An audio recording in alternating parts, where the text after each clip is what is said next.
Councilmember Nason, would you care to say the Pledge of Allegiance tonight? Sure. All right, thank you.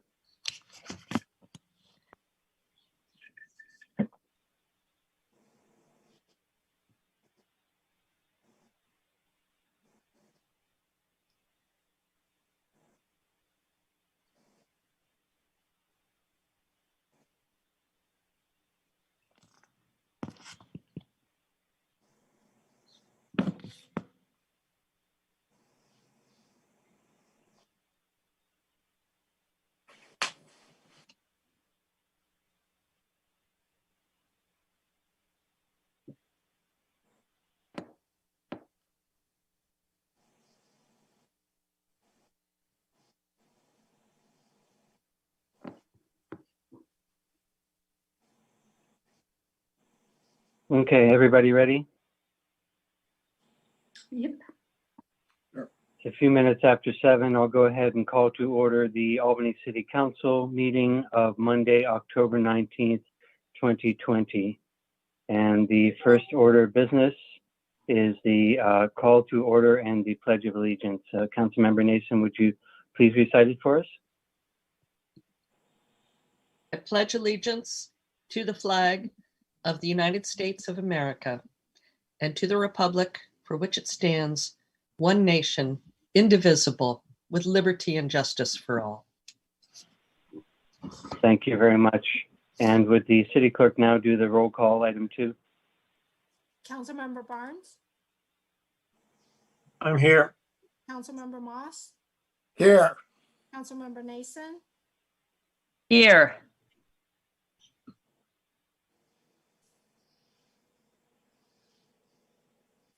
Vice Mayor McQuaid, I'm here, and Ann, you're real faint again. I'll speak up. Mayor Pilch. Present. Thank you. And we'll move on to ceremonial matters. I just have a few things to say.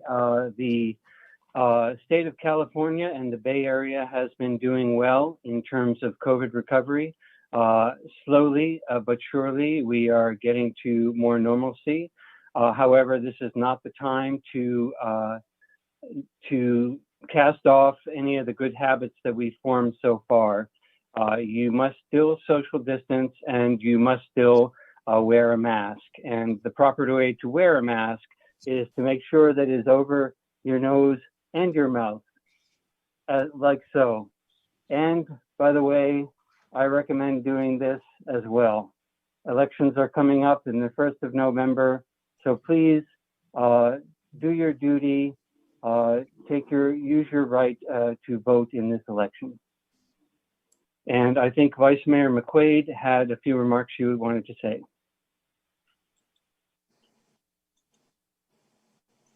Oh, so you are muted. Thank you.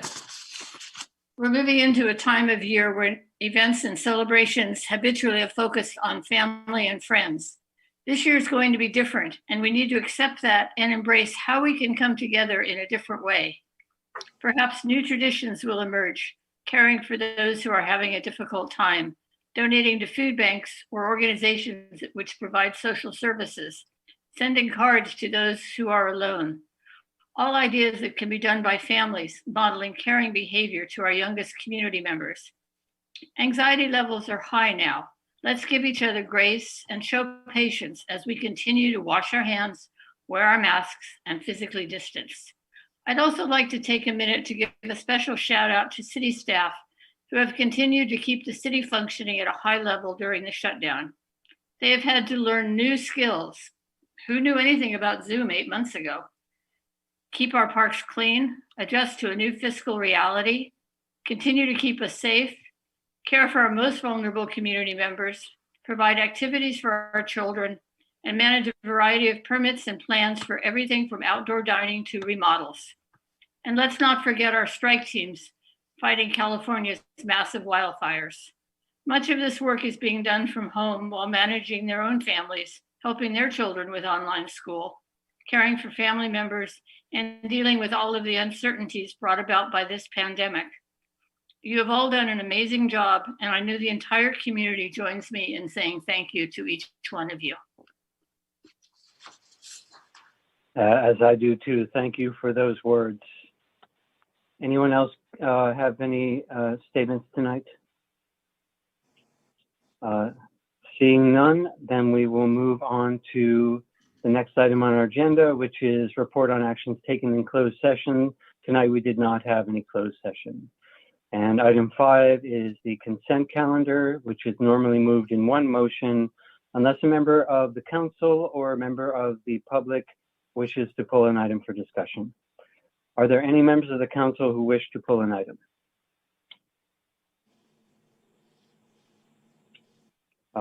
Seeing none, I'll note that the one member of the public has a hand raised. Hopefully that's a hand raised to pull an item from the consent calendar for discussion.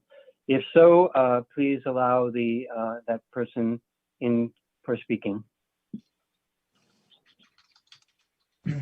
Hi, good evening. Yes, this is Jeremiah. If possible, I'd like to pull agenda item number 1, the Pledge of Allegiance.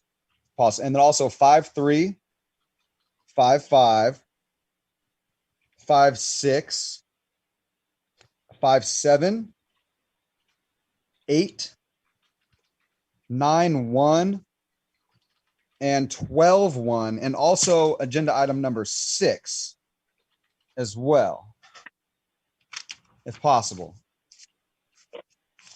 This is for pulling items from the consent agenda. So items 5-3, 5-5, 5-6, 5-7 can be pulled. Item 1 cannot, excuse me, item 1 cannot be pulled as it's not agendized for discussion. And we will ask for public comment for the other items later on in the meeting. So did you mean to speak to items 5-3, 5-5, 5-6, and 5-7 on the consent calendar? Yes, thank you. 5-3, 5-5, 5-6, and 5-7. I'd like for discussion. Thank you. Okay, thank you. We'll come back to that. And okay, great. Then I thought I saw another hand raised for pulling an item for discussion. No, then we will come back to item 5-3, which is the usual ratifications of bills, claims, and demands that we have on almost every city council consent agenda. Mr. Pinguello, you wanted to comment on that? Here we go. Yes. I was just wondering if you're going to make that, if you're going to read about it or talk about what's going on in there, if there's any, claims against the city, or does the public need to know anything that we're not aware of? This is the public record of our bills, claims, and demands. So if there's a particular item that you wish to speak of, now would be the time. Otherwise, no one else has pulled any particular item there for discussion. Okay, yeah. So, When you guys buy the masks, it says it's something $1,000 for the masks. I was just wondering who those go to. Is it the city, or do any students of the school district get masks? Or I don't know. That's all. okay, I did not see an item for the purchase of masks on this particular bills, claims, and demands. So let's move to item 5.5, the proclamation for the walk and roll to school week.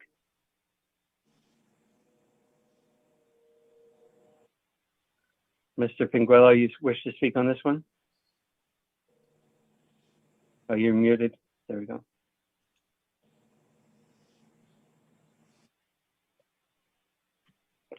You're again muted. Yeah, it says walk and roll to school.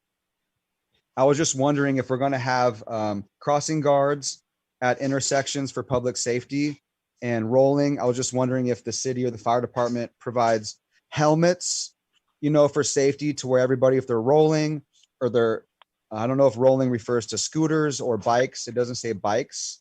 But I just want everybody to be safe. If we're going to get everybody walking and rolling to school and going back to school, I just want to make, sure there's the crossing guards, that we have 6 of them, because we paid $200,000 out of the soda tax fund for crossing guards. And if we're going to be doing that again, I just want to make sure public safety is important because right now, cars are driving very fast. And these past 6 months, everybody driving has lost their safety skills.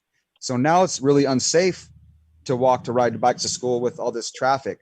So maybe some more traffic surveys, or I would suggest the police, doing some visible presence at some intersections if we don't have crossing guards. Just park their car, and just that way they could just be visible instead of just hiding in their, in their air-conditioned office all day. Thanks. Thank you for your comments on item 5.5. Pardon me, I neglected to see if anyone else wanted to speak to 5.3 or 5.5 from the council or from the public. Seeing no other comments for 5.3 or 5.5, please state your comment, Mr. Pinguello, on item 5.6, appointing the finance director as city treasurer. Okay, so if we're appointing the finance director to the city treasurer, does that mean we're not going to have a finance director anymore, or we're just changing the name of the title, but we're still having the same person doing the same job? Okay, thank you for your comments. Anyone else wish to speak to item 5.6?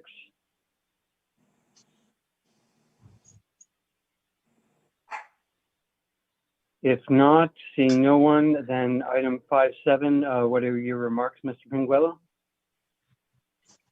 Thank you. So 5.7, I really think this whole should be referred to planning and zoning.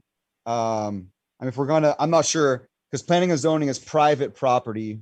And so now this is an encroachment on the public right of way, which is, like, looked at the street view and it looks like they got some rocks and they need a retaining wall. So is that going to go in the sidewalk? If that's going in the actual sidewalk, that's public right of way. I'm just not sure if it's going to the sidewalk's going to be ADA accessible, if the sidewalk's going to be a shorter width. So that's my question. And I think we should table that for the second reading. Okay, thank you, Mr. Pinguello, for your remarks on 5.7. I believe we have a member of the public who wants to speak on 5.7 as well. Any council members wish to speak on this item? Or we can come back to council. Please pull in the other members of the public, City Clerk.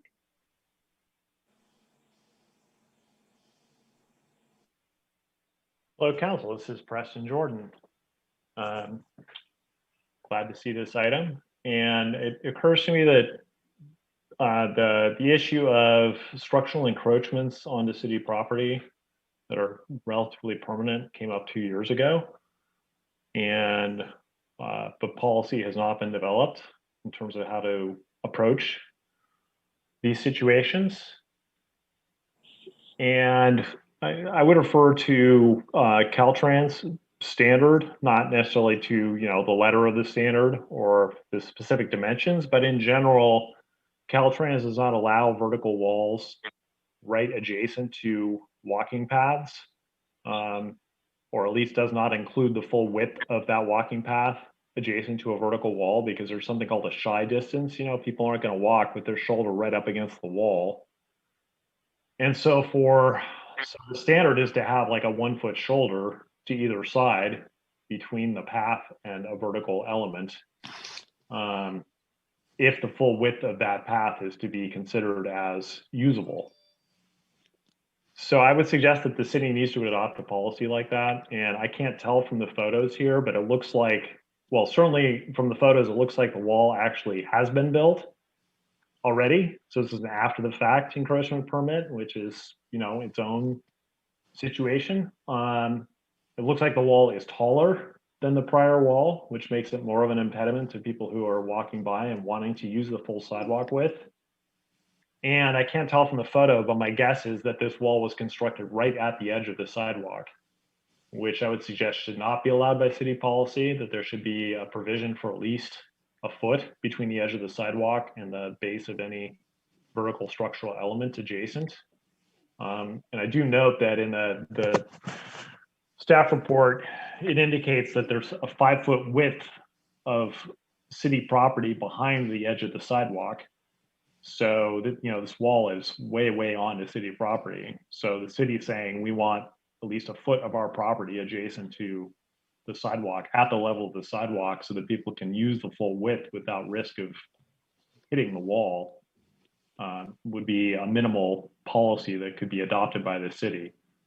So I do ask you not to approve this, but rather to take care to protect our sidewalk travel infrastructure. Thank you. Thank you for your comments. And there was one more member of the public for this item.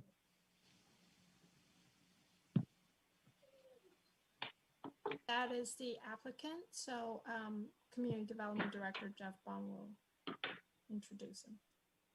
Okay. Okay. Would the applicant like to make any comments or no? Looks like the app. Or would you like to speak for the applicant? Go ahead, Mr. Bond. Yes, good evening, council members and mayor. I'd just like to first introduce David Greensfelder, who is the property owner and applicant. And then following David, he has prepared a brief presentation that I think might be helpful. And then following his presentation, I'd be happy to answer any questions the council might have of staff. Thank you.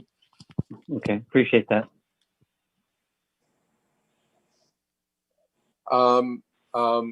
Mayor Pilch and council members, thank you very much. I did prepare a brief conversation to help clarify what's happened here, and I believe the city clerk, yeah. Masu, if you wouldn't mind flipping pages. So if you could, this is a picture of the wall which has been constructed. If you could go to the next page, please. Oh, there we go. So we were replacing an existing wall in exactly the same location. We've lived in our house for over 24 years. That wall was here when we moved in.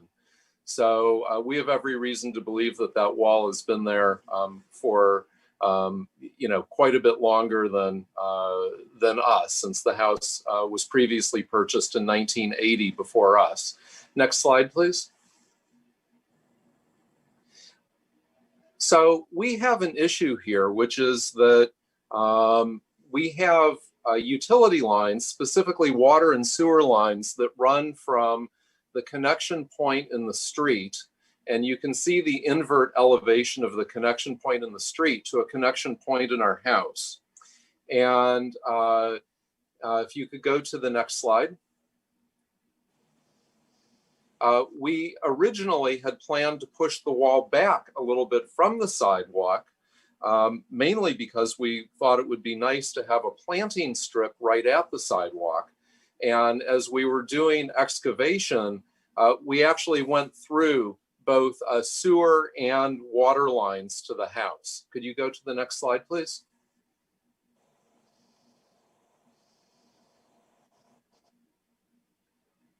So we had, at that point, the existing wall was already down. We didn't know about the setback requirement, and I'll explain more about that in just a moment. But in order to miss those utility lines, we had no choice but to go up and then back, as opposed to the original plan of going back and then up. Next slide, please. And you can see in this picture where we would have ended up having conflicts if we had gone back and then up. So in other words, the setback was established after the infrastructure had been put in place. Next slide, please. So we didn't know about the setbacks given the prevalence of encroachments within a block of our house. And when we subsequently started asking around, we spoke with a civil engineer and 2 landscape designers, all 3 of whom said, oh, well, that's got to be grandfathered. If you could go to the next slide, please. Given that also the rains were beginning to creep into the forecast, and if you could go to the next slide, we felt that we had to continue forward. And that was when, in the process of continuing forward, was when we actually were told by a neighbor that we had that there was an ordinance that we should be aware of. Because the wall is less than 30 inches, or 36 inches rather, no permit was required. So that's the reason we hadn't gone to staff in the first place. So you can see pictures on our block of Ordway and right around the corner of Sonoma of walls that are either at the sidewalk or just slightly set back. And next slide. And these are in the 900 block of Ordway. Again, the same thing. Next slide. These are on Peralta in the 950 block of Peralta. So again, a block from our house. Just examples of walls that are at or just back from the sidewalk. And the next slide, please. And the same on Ventura, where there have been encroachments right up to the sidewalk that have been permitted fairly recently. And in addition, rather permanent looking rocks installed just last year. Next slide, please. So we immediately contacted staff when we were notified by our neighbor and asked them what we should do. Staff said that we should file for an encroachment permit, which we've done, which is why we're before you this evening. If you could go to the next slide. So to answer Mr. Penguela's concerns, we are not encroaching into the sidewalk. So there's no shortening of the width of the sidewalk. And then to also address Mr. Jordan's concerns, this is a structural encroachment. I mean, in the sense that it's a stone retaining wall. However, it is in exactly the same location as a wall had been existing for decades. And Caltrans, of course, is not the regulator of this street. The city of Albany is. And then finally, with the question about shoulder width, this wall is approximately 30 inches tall, approximately the same height as the prior wall. So there shouldn't be any difference in terms of people passing by as there has been for the past several decades. And we'd be happy to answer any questions. I hope that it's clear that we really did take care to want to improve the property, improve the look of our home, and do something that hopefully made the environment that our home is located in nicer for everyone. Thank you. Thank you for the presentation. Did you have anything to add, Mr. Bond, or should I go to my counsel? No, Mr. Mayor, I don't have anything to add. Thank you. Okay, thank you. Are there questions from council members? Yes, I see Council Member Barnes has his hand up. Yeah, Mr. Bond, if you're still there, what was the discussion like in P&Z? Did this go to P&Z? Did they have any concerns? No, this has come directly to council. Okay, so you approve this, what's the expression, ministerially? No, this is a decision for the council to make. This has been our practice in recent years for bringing encroachments to the city council, permanent encroachments to the city council. If it were to go to any advisory body, it would possibly be the Transportation Commission, which has been tasked with the responsibility of developing as Mr. Jordan was saying, developing a policy for long-term managing these kinds of situations. Well, it's really coming to us too late. I think it would not be wise to tell these folks, who I think are well-intentioned, to just take it down and do it over. So, I mean, I'm not sure what we're expected to rule on. Through 2 or 3 months ago, there might have been some discussion, but there isn't any room for discussion anymore. So, I'm fine with approving this, but it seems kind of pointless. But that's just me. Okay, thank you. And then Councilmember Moss? This seems like a very basic encroachment permit, which does come directly to council. And Albany, as a rule, gives out very few of these. I think one of the reasons that Michael was asking about this is because we haven't seen that many. I think we've seen maybe 1 or 2 in the 8 years we've been on council.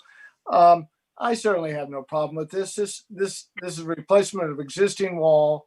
This is not shoulder height. This is 3 feet, unless you're very small, I suppose. It doesn't encroach on the sidewalk. It's an improvement over what it exists. And you know, I don't see a lot of need for discussion on this personally. I think this is just something we should approve tonight. Okay, thank you for that. Would any the Vice Mayor or Councilmember Nason care to comment, or? Okay, no, I see head nod. Go ahead, please, Councilmember Nason. I should say my own property was one of the ones that was discussed in the slideshow, and I live within the radius of this property that makes it one of concern. But in my discussions with staff, I understood that it was not necessary for me to recuse myself. And I know that Vice Mayor McQuaid actually lives closer to it. So I think if I anticipated my own property being pulled in, I certainly would have recused myself and stepped out of the room, the Zoom room, so to speak. But given it's too late for that, I'm just going to not vote on this item. Thank you. Okay, thank you, Council Member. I have a few questions. So the encroachment permits, yeah, so these are normally ministerial. So I think what staff is saying, these are normally ministerial, but they are brought to council if there's some question or some if they're significant enough to warrant council discussion. Would that be correct? Yes, encroachment permits, 99% of them are ministerial, reviewed and approved or denied by staff. Something of this nature, which is of a permanent nature, or more, at least more permanent, we have made it our practice to bring it to City Council for that decision. I see. Thank you. And then one more question for you. The other construction shown where the wall was indeed right at the sidewalk, or any of the construction that was shown, was any of that construction, wall construction, on the public right of way, and were encroachment permits granted for those? I'm not familiar with the specific locations shown in those photographs. Those were provided by Mr. Greensfelder, but there are many examples of this all over the city where these walls, and particularly in this neighborhood, where these walls do encroach right up to the edge of the sidewalk or within a few inches. And in most cases, they are, strictly speaking, in the city's right of way. Not in every case, but in many cases. There are probably dozens in this neighborhood. Yeah, that I'm sure there are. And I heard mentioned that there was no room for discussion on this, but there is, albeit it's a strong step, there is the ability for council to say no and to require that the project be rebuilt. And in fact, this did occur during the time, I don't think I was on council, but I was on an advisory body where a property on Buchanan Street was renovated, and a fence was constructed right at the sidewalk, and the builders or people taking out the permit were required to move it back several feet to be out of the public right of way. So there is precedent for us having done this. And I do think that it is a very good point from the public that we ought to have a policy for this, and whether or not we take Caltrans's policy as a starting point, I'm not sure, but having a policy that staff and council can refer to, I think would be very helpful in cases like this. Given what I know of the geography of the city, I am inclined to approve this, knowing that in those neighborhoods, it is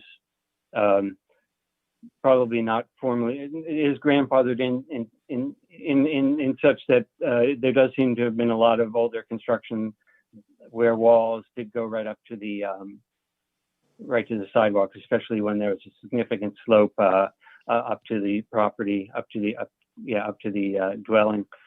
So I think that we could do better at having a policy, but I'm inclined to approve this tonight as well. Any further discussion?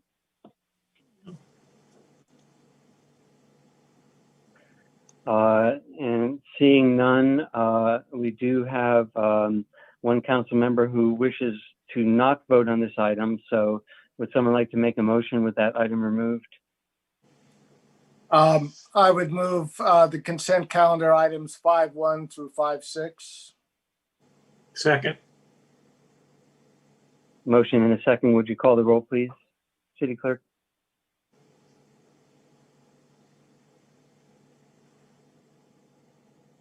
Councilmember Barnes, Yes. Councilmember Moss, Yes. Councilmember Nason, Oh, you are voting on this one, I believe. Are you, Councilmember muted. Nason? You're muted. Sorry, my apologies. Yes. Vice Mayor McQuay, Yes. Mayor Pilch. Yes. Motion carries. And another motion, please. I'll move measure 5.7. Second. Motion and a second. Please call the roll, City Clerk. Barnes, Was that me? Councilmember Barnes. Yes. Yes. Sorry. Councilmember Moss, Yes. Councilmember Nason is recused. Vice Mayor McQuay, Yes. Mayor Pilch. Yes. And the motion carries. Okay, thank you very much. Moving on through the agenda, we've come to the good of the city public comment. For persons wishing to address the city council for any item that is not on the agenda, we limit speakers up to 3 minutes each. And does anyone wish to speak under good of the city? Looks like we have one public speaker. Please let that. I thank you Person very in? much. Good evening. I was actually going to bring this up anyway about the quorum because I've been watching the planning and zoning, all the meetings, right? And last one, they had two people step out because they lived within 500 feet. So then they were down to 2 people and we're like, oh, we don't know if we have a quorum. And now tonight, Nason's live within 500 feet. And then she said that Peggy lives with even closer than 500 feet or something. So you got 2 council members up there living within 500 feet. Nobody recused themselves this time. Like all the other commissions, planning and zoning and transportation, they all recused themselves from the room right in the beginning. You guys didn't do that. So what is the quorum? Like how many is the quorum? Because I feel like you guys are passing these meetings instead of recusing yourself, and you guys are fibbing this whole quorum thing. So anyway, I only got a couple minutes left. So that needs to be looked into. Make sure you guys got quorums because I think you guys have been passing stuff and not having quorums. Also, the Albany Hill, the Hill Park, I went up there to look at the sunset and I noticed a couple things. The gate for the fire department, they got a lock on there. If there was a fire, it's going to take them, they got to stop their truck. They got to run out there with gloves on and full gear and take this little tiny key and open up a little tiny lock. Why don't you guys put up a solar panel and an automatic push button? So the fire truck comes up the hill. On the way up the hill, they got a little push button remote. Boom, the gate opens. You know, it's a quicker response to put out a fire on Albany Hill. You guys are just delaying by putting a lock on there. You're delaying, putting out a fire. Also, the benches, I sent you guys some pictures of the bench right there. All those rebars are sticking out of the things. Everybody's cutting themselves trying to sit down. It's very unsafe. And where's the bathroom up there? You guys got a public park with no public restroom. Where do you expect pedestrians and park users to go to the bathroom? You expect them to find a tree? Really? That's how Albany rolls? Works for me. Have you completed your comments, Mr. Minguella?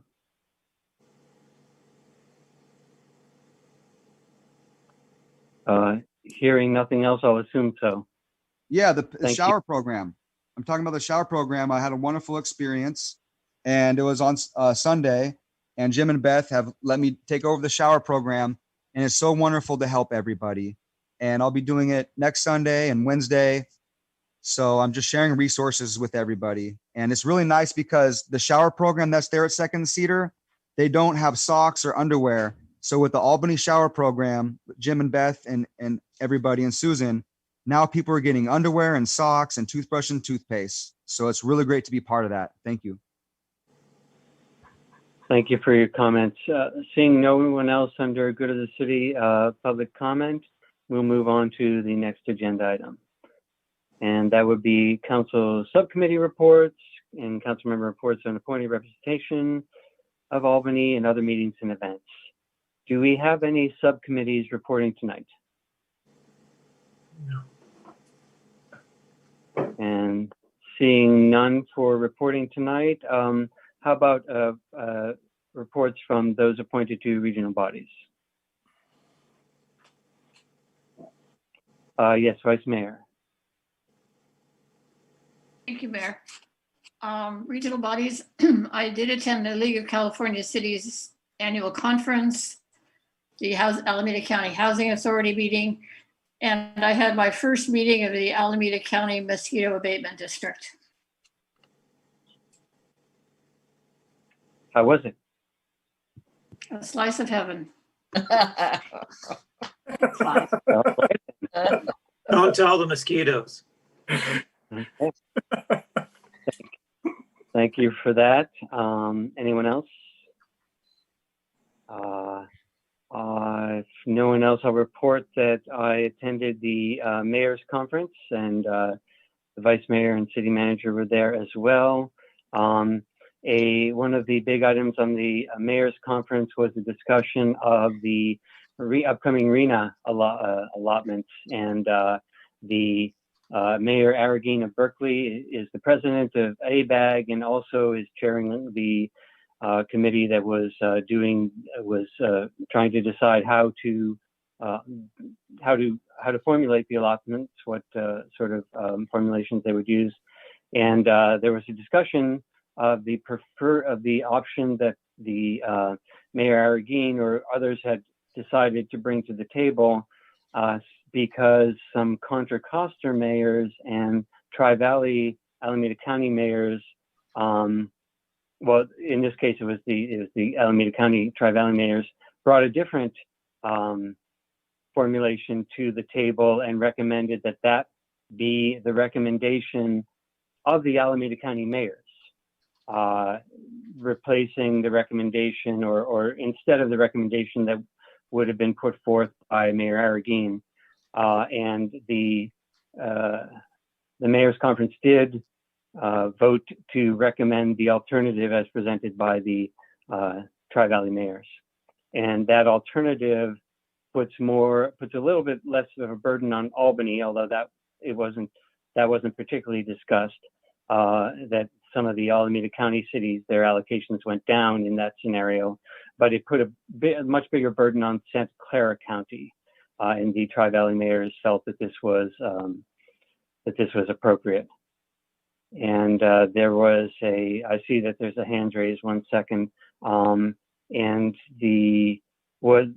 prior to the mayor's conference, there was a mayor's homeless conference call where the mayors are trying to work more closely with the county on dealing with homeless problems in general going forward and trying to make some inroads into a healthy discussion with the county. And there was a discussion of the Measure W, which is on the ballot, and if that passes, how the mayors of the cities might be involved in the discussions of how that money would be allocated. And I'll leave it there. And Councilmember Barnes, you wanted to ask a question? Oh, you are muted. Okay, I'm here. That you accepted HCD's allocation for the 9-county region, and this was about how you allocate within the 9-county region, and that was what you decided. I just want to make people aware there is a separate issue, and this comes out of a place called the Embarcadero Institute, which points out that between a Senate Bill SB 828 and the way the HCD can typically created these estimates, that they double counted some requirements, and the argument is now being made and picked up by news organizations like Cal Matters that HCD's allocations are way too big. And I'm wondering if there's any discussion of that or any awareness of that on part of the mayors. I don't believe we discussed that that aspect. This of course is a big deal and a little bit contentious, and so there's yet another bit of contention thrown in there. And also, to be clear, apparently we're just at first steps at approving the allocation. So there was the subcommittee has done its recommendation, and then it's ours the Alameda County Mayor's votes was certainly was more of a suggestion. I don't believe we're formally involved in that process whatsoever, but it was more of a vote for another a type of allotment. And then I believe there's several steps before the allocations will finally get approved. So we're still a bit in the early phases, and certainly as a city, we could also still weigh in at this point if we wanted to, as far as I know. Okay, thank you. Yeah, and so that was everything in terms of appointed representation. Any other meetings that people would like to note that they attended? Vice Mayor? Thank you, Mayor. I also attended with you and the city staff, the 2x2x2 at the school district and the university. I listened to the business call that the community development department put on for the businesses. A ribbon cutting at the new gnome building, that would be GNOME, like little gnomes. It's a new business. Actually, the store is in Berkeley, but it is our street and sidewalk there on Solano. We had a preliminary United Against Hate meeting, and the mayor and I attended a meeting on the nuclear power request that he could talk a little bit more about. It was with representatives of the Sierra Club and the Power Alliance, and also with staff. So Mayor and I had a call with the city of Berkeley on mental health services. And again, he can speak more to that if he chooses. Thank you for all those reminders, and my bad for not writing all those down. Yeah,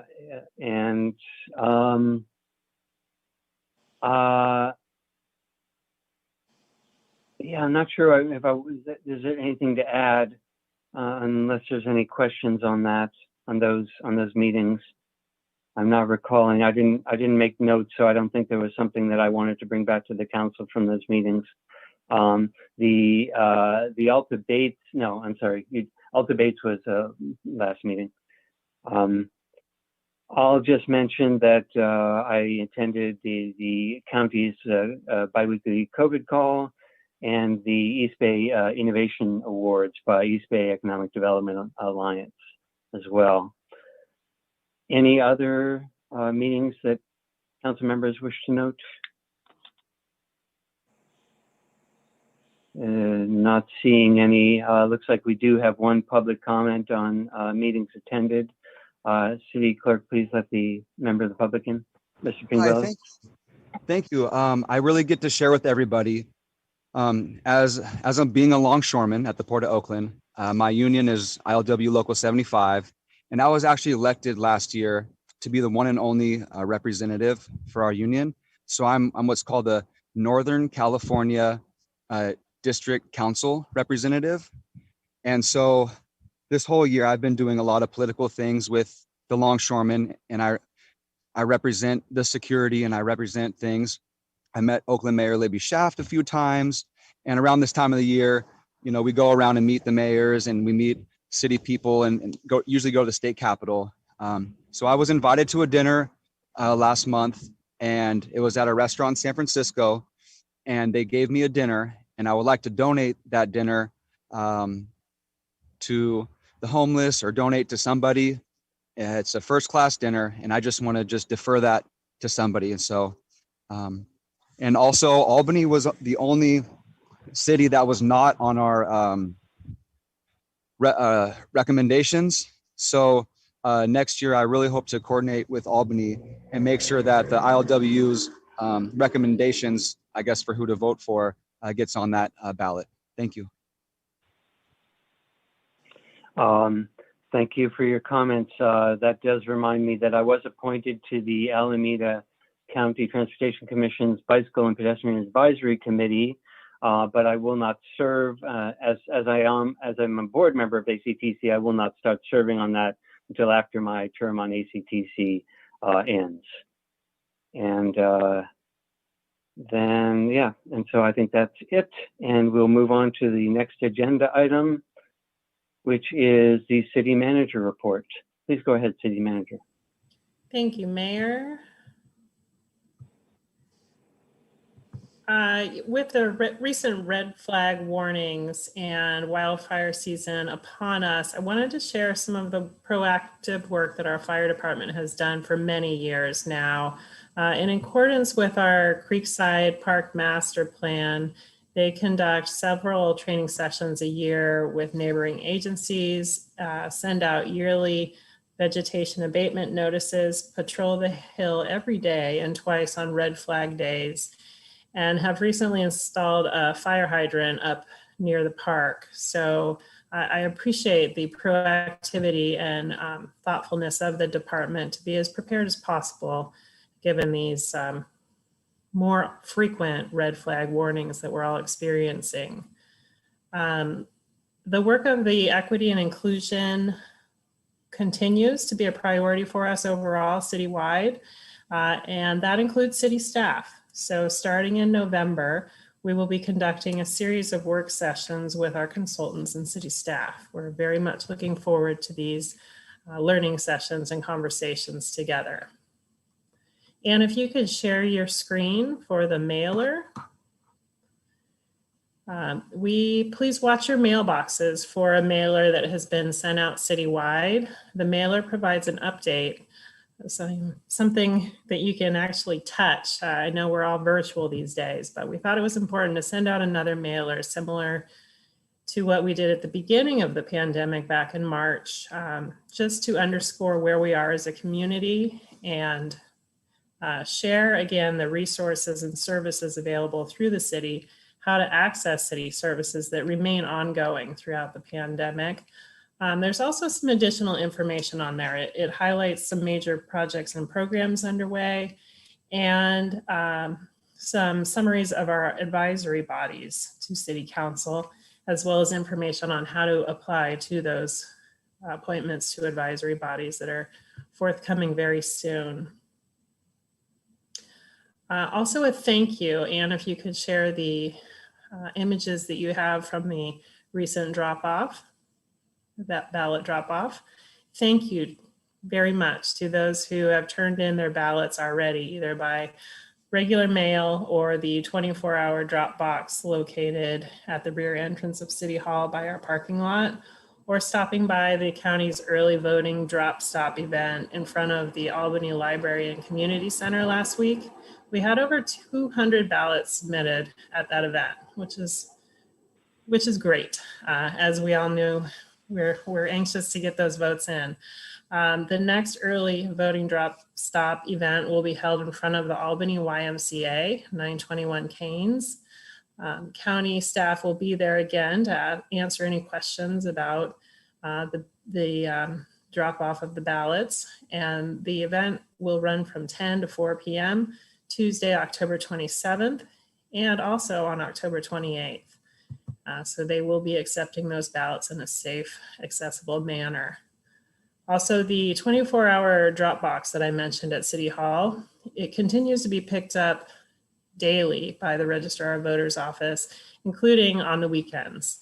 So voters can also sign up to track their ballot by going to acvote.org/go, G-O, to watch your ballot find its way to be counted. Halloween is going to be different this year. We've all seen the guidance from Alameda County Public Health. Our police department typically does a fantastic event where they hand out glow sticks to trick-or-treaters. And unfortunately this year, we won't be able to do that. But we do invite you to send us photos of how you're spending your Halloween safely, and visit Albany CA for more information on how to submit those photos. It's local week in Albany.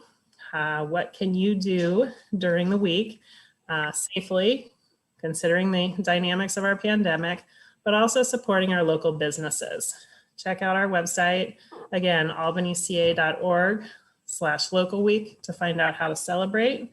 We also have a scorecard that's coming out in the mailer that I mentioned that you can fill out and submit to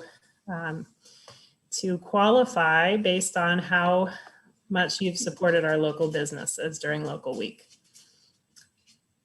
Our essential services continue. Again, I know I note this every time, but I want to pause on it because it's such a critical service, and I'm so proud of the department staff who have really just turned things upside down, continue to make sure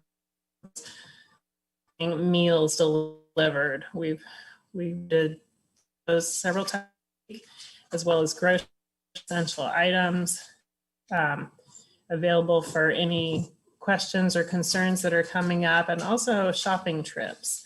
So again, that service is provided through our senior center staff and our recreation staff at large.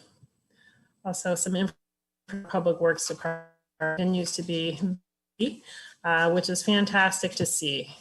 The 2020 sanitary sewer rehab project is substantially complete. We're working on site restoration at the project sites, including Ocean View Park.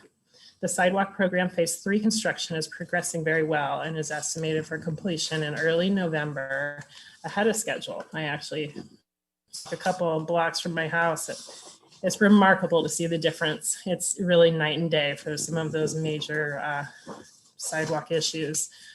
Phase 4 is planned for presentation at the December Transportation Commission meeting to review that proposed work. Sewer cleaning and inspection work has begun at several locations throughout the city. This work is vital to prevent sewer system blockages and overflows. We anticipate this work to be completed by mid-November. A map of the sites that the work is being done is included on the Public Works Construction Alerts page on our website. Also, finally, the Lower Solano ADA curb ramp project has been scheduled for construction in January. And ideally, this is working around holiday shopping, as I really appreciate our Public Works Department working really closely with the business community to try and make the project as tolerable as possible, knowing the importance of the accessible ramps. Concludes my report. Thank you very much for the detailed report, and thank you for the detailed report on voting. And you remind me to remind the public that this is the last day you can register to vote for this election and receive a ballot in the mail. And you can also in case of an address change, you can re-register as well. Same process. And a reminder that your ballot can be also tracked online, all available through the state's website, which may redirect you to the county website for those services. Any questions from council members? I do see one hand raised from the public. We typically don't take public comment or ask for public comment on this item or take public comment on this item. So I believe I will move on to the next agenda item.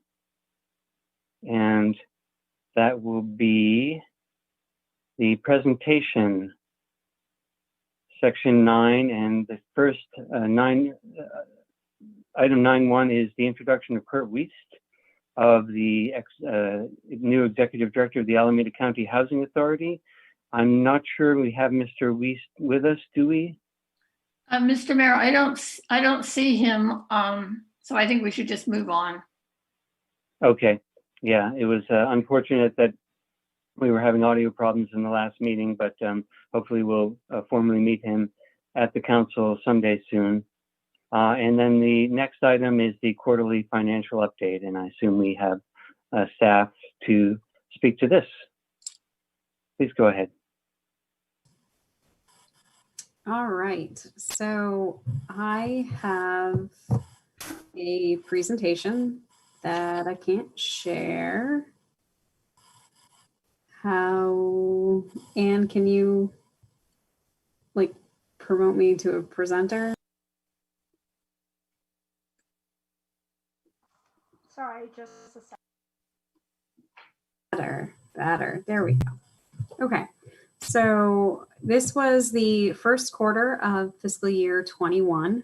So I am presenting your year to date, and I will show the presentation. So it's gonna be short as we start to get into these, and we've done quite a few already, and we're kind of getting into a groove. You're gonna get a lot of the same information over and over. You'll get your, where we are year to date compared to budget, compared to last year. I'll point out anything that seems out of the ordinary or anything like that. So the first thing is just overall the city as a whole. You'll see that I do have the estimated where we ended the year. We have closed the year. The audit is going along. And so this is where I anticipate that we will end, like the audit will show that we ended 2020. It's a little bit higher than it normally would have been as a surplus because we got the CARES Act funds, and that covered some public safety and administrative salary cost because of the fact that a lot of staff had to switch from dealing with normal everyday things to dealing with COVID. So the CARES Act fund covered some of that. So it's a little bit higher than I would have expected, but I do anticipate having a surplus that once the audit is finalized, we will come back and say, here is what we suggest, using that money for along the policy that was previously passed. So for this quarter, because we have an adopted budget and then the proposed budget, I have compared actuals to what was adopted and what we have proposed, even though it hasn't been adopted by council yet, because we do still plan on bringing everything back in December once we have a little bit more information about actual sales tax filings and we have results from the ballot measures. So you can see that we are, 25% of the way through the year, but it looks like we're over that. And the reason is because of the two really large payments, which are our general liability insurance payment and our workers' compensation insurance premium and our unfunded PERS liability payment are both due in July each year. Combined, those are $3.4 million, and they're about 13% of the city's overall budget. And so that pushes us ahead in the first quarter, and then, it'll slow down as we go percentage wise, and we should, even out over the course of the year. Then this is the comparison, the 4-year comparison that you see every quarter. It appears that 21 has sort of shot up. And again, that's an increase in our general liability payment, as well as the increase in our PERS unfunded liability. The PERS unfunded liability, as we've spoken about before, is going to continue to rise. It was 2.1 million this year. And in 2030, it's anticipated to be a little over 5 million. And you'll see that our revenues are lower than anticipated. After I put this together, we did get a payment of prior year property tax that would have increased that bar a little bit, but we're still below what we got year to date last year. So I've talked about what these cost increases are, but I haven't really talked about what we're doing about them. For the CalPERS unfunded actuarial liability, we are planning on making an additional $500,000 payment this year out of the pension tax fund that was approved in June. We are going to be making that soon. I don't anticipate that it's going to make as much of a dent in that unfunded liability as we'd really like it to, but it's a start to move forward. Our general liability insurance does not appear to be decreasing. With all the fires and potential earthquakes, we don't have earthquake insurance, but with everything that's going on, general liability insurance, cyber attacks, everything is anticipated to increase. So that cost does not look like it will be going down anytime soon. And then salaries, the MOU salary increases. Fire does have more overtime in this quarter than it did last year, but most of that is because of the fires and will be reimbursed. So that isn't any surprise. And as I said before, it's going to be short as we've done a lot of changes over the past years and those are starting to even out. So that is it for me. Thank you, Ms. Rowden. Are there questions from the council members? Yes, Councilmember Moss. I have two questions about revenue. One was where transfer taxes appear in the budget. It's my unqualified impression that there have been more real estate sales going on, and I'm wondering if that income is up a bit, and how quickly that's reported to the city. And the other is, well, why don't you take that one, and I'll ask the next one. Okay. Transfer tax is reported under the franchise and other taxes line.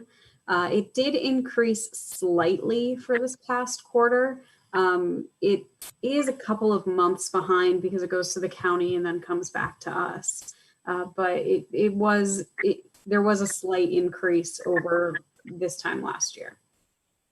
Okay, thank you. And the other is about sales tax revenues that we get from online sales.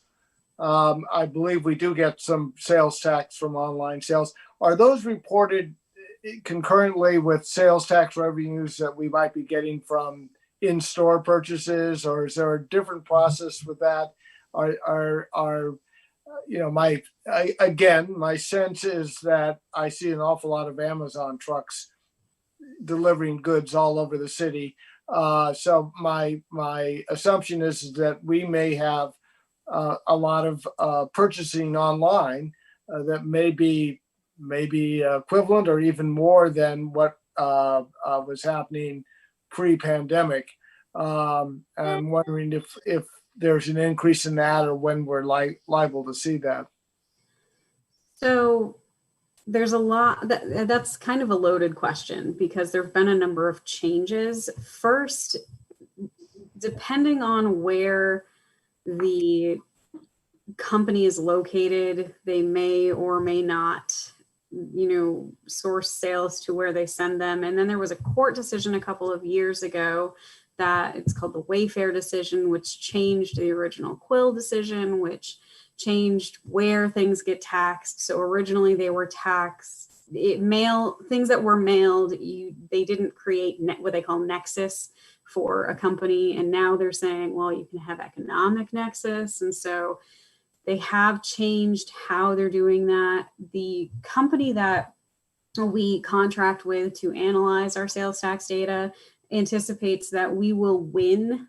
We will be one of the winners in the fact that that case, was decided the way it was. Obviously, there are some losers, and the losers are the people who have the Amazon warehouses, because basically it took the sales tax from the warehouse and is spreading it out over where things are being delivered. So yes, we will see an increase. What that increase is very hard to see, because Amazon is one,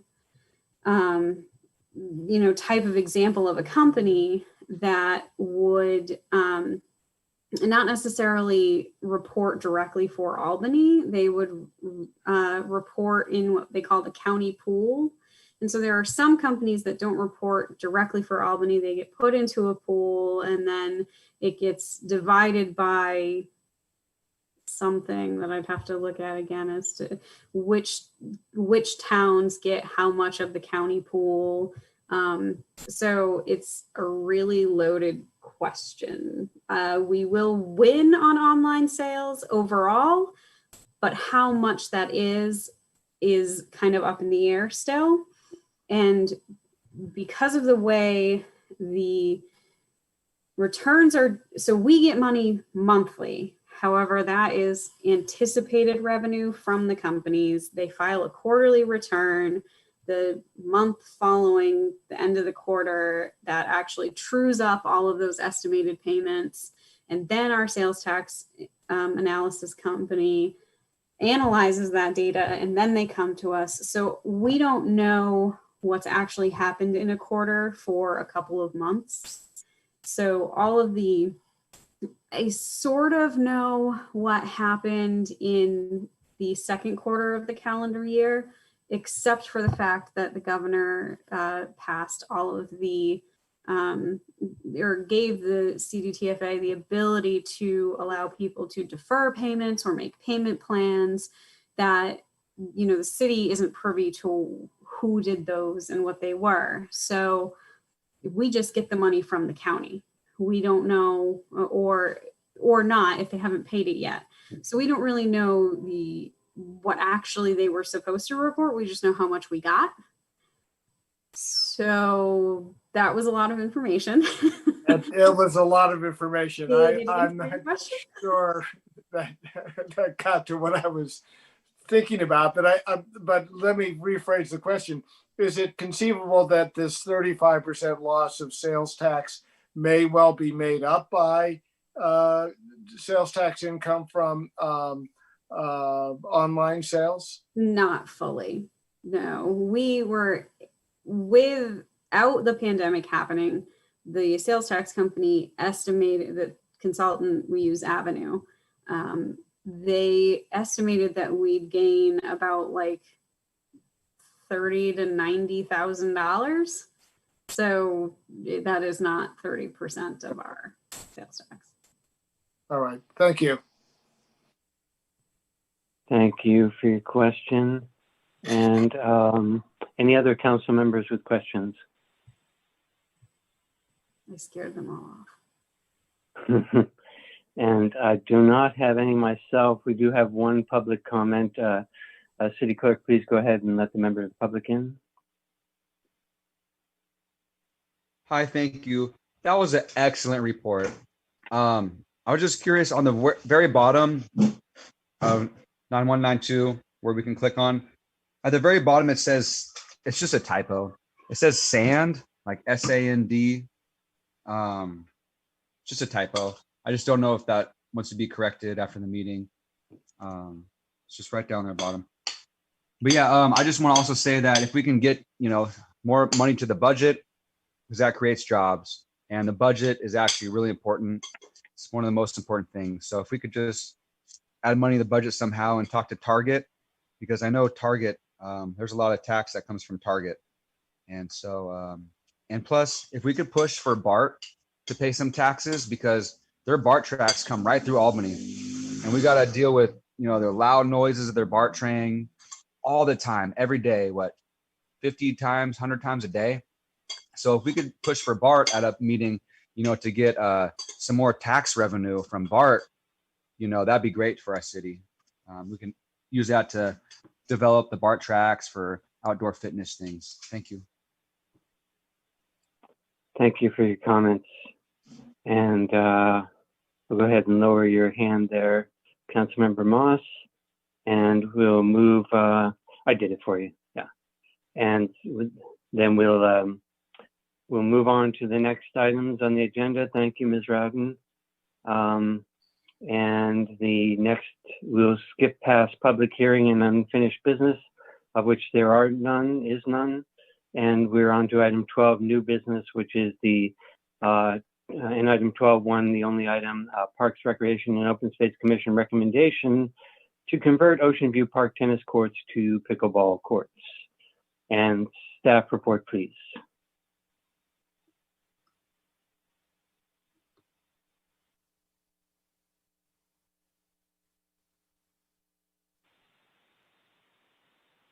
Okay. Hey, good evening. Good evening, Mayor and Council members. The item before you is a recommendation by the Parks, Recreation, and Open Space Commission for specific pickleball facilities at Ocean View Park tennis courts, including the conversion of 1 tennis court to 4 permanent pickleball courts, retain 1 of the tennis courts, and allocate staff resources to support the commission and community to decide the details of that configuration, including possible enhancements to the tennis court and lighting.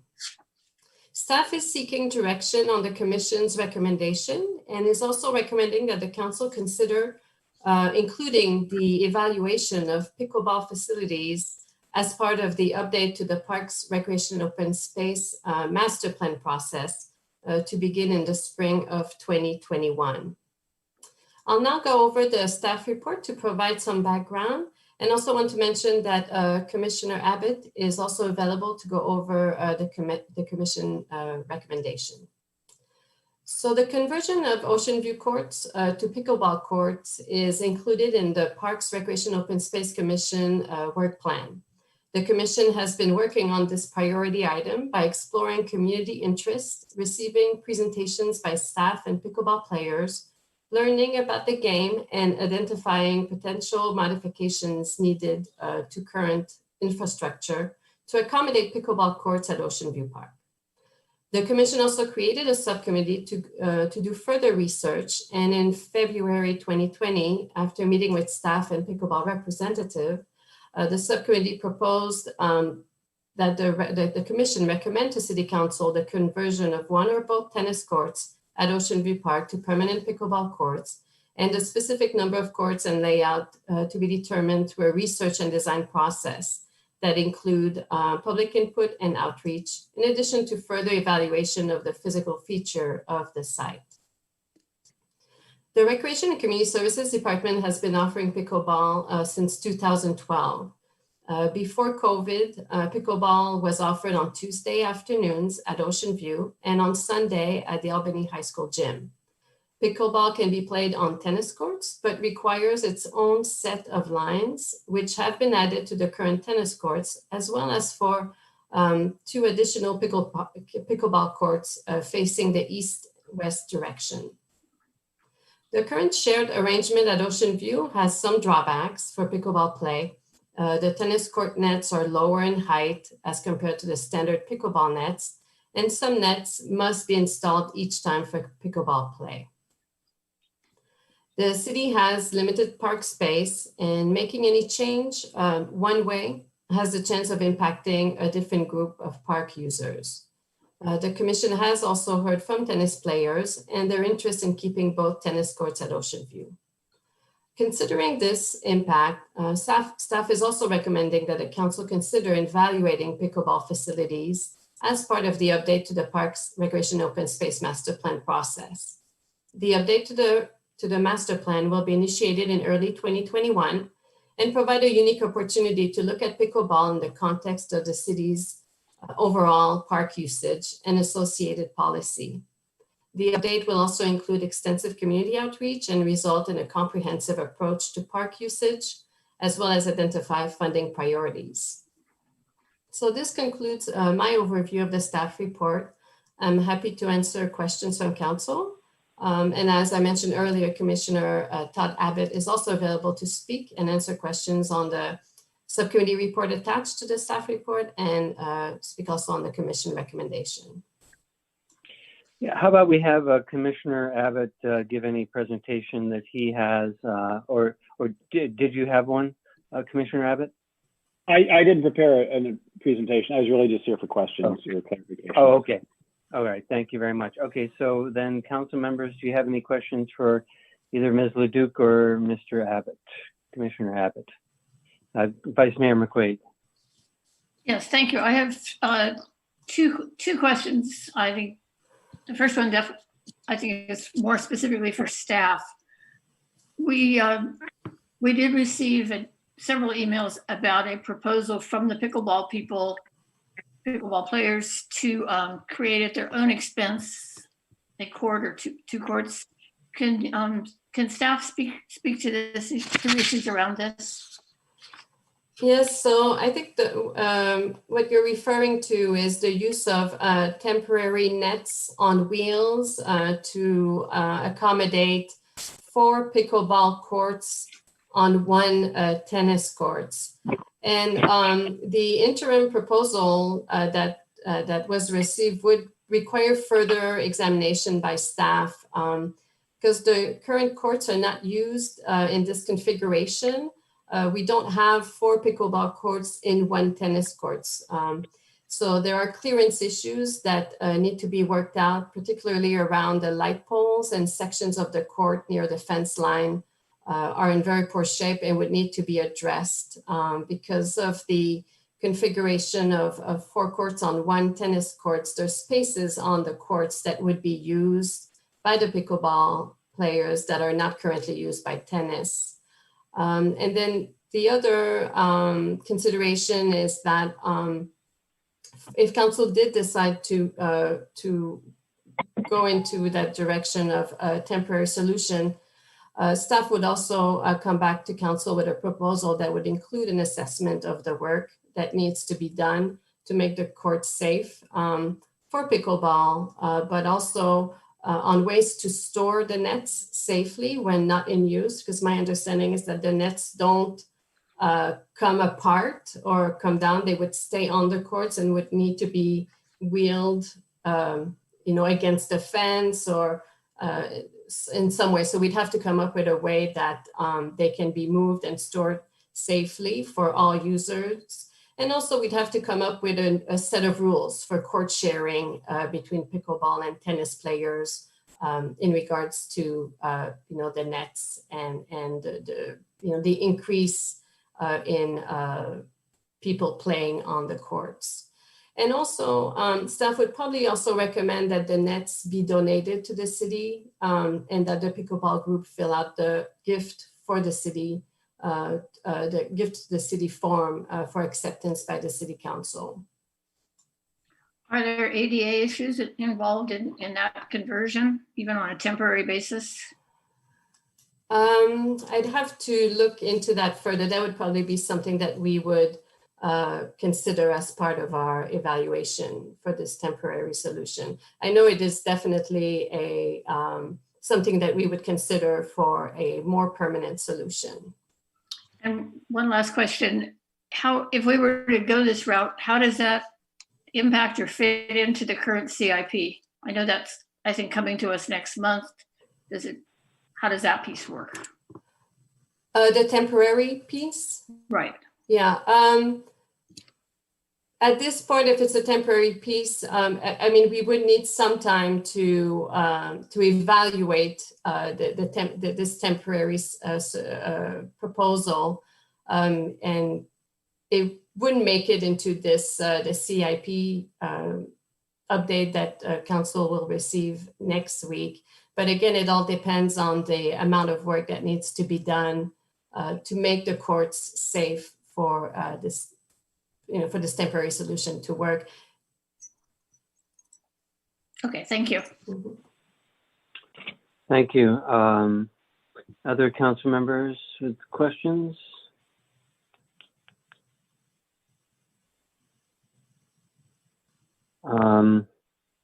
I'll step in then if no one else. I guess I would like to have Commissioner Abbott give us kind of an overview of the process for their decision for receiving the public input and how and why they made their recommendation. If he would, please. Sure. Yeah. So it was a subcommittee of Commissioner Martin and I, and we met on our own quite a bit. Both the tennis players and the pickleball enthusiasts had provided materials. Pickleball enthusiasts had, we understood tennis. We didn't really understand pickleball. So we had a little quick session on pickleball and we did some research on our own. We had some very specific questions, again, because we weren't as familiar with pickleball. So we did meet with representatives of the pickleball community. We didn't meet with representatives of the tennis community. Part of it was because of time, but mostly because we didn't have the same sort of very concrete, specific questions that we had for the pickleball players. So it really was kind of just clarification. I do feel like we should have met with the tennis players in the end, but we didn't. And we met with staff. And so what we discovered was that it was a whole lot more complicated than we imagined. As initially proposed, it's fairly easy. You just remove this net and put this here, and off you go. But no, the conditions of the court surface aren't quite set for that. When you put four pickleball courts on a tennis court, you use a much greater space.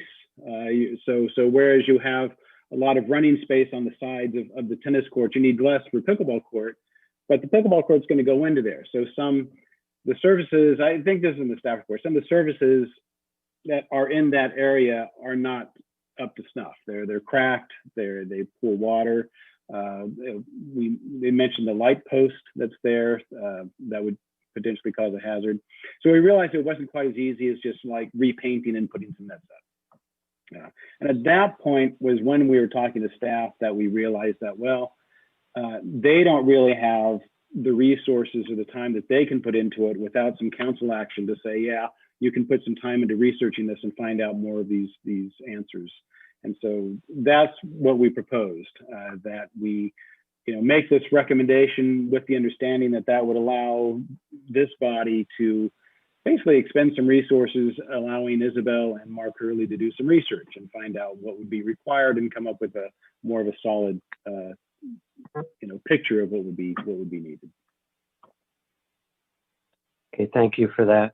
And then to the staff, I guess we've received quite a few emails on this, and I've seen in these emails a contention that the tennis players hardly ever saw pickleball players around. And I've also heard the contention in the emails that there's quite a few pickleball players, and pickleball players are a very big group that needs facilities.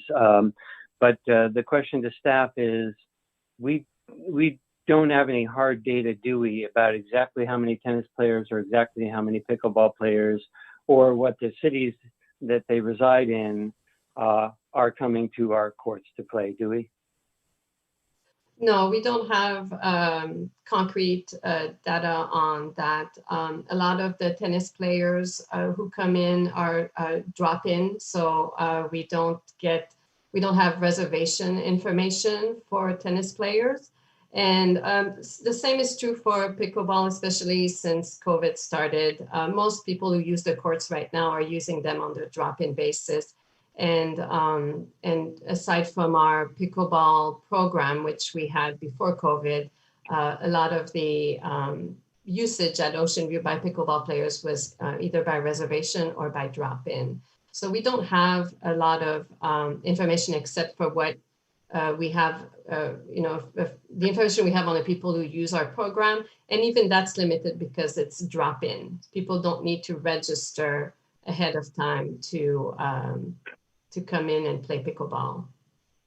Right. Okay. Mm-hmm. And I was looking at the diagram, or rather the photo of the pickleball lines painted onto the tennis courts. And there's 4 pickleball courts, it looks like, painted in where there's the 2 tennis courts, and that's in the last staff report on, or one of the staff reports contains that photo, and that's the configuration currently for temporary pickleball setup, and it looks like they would use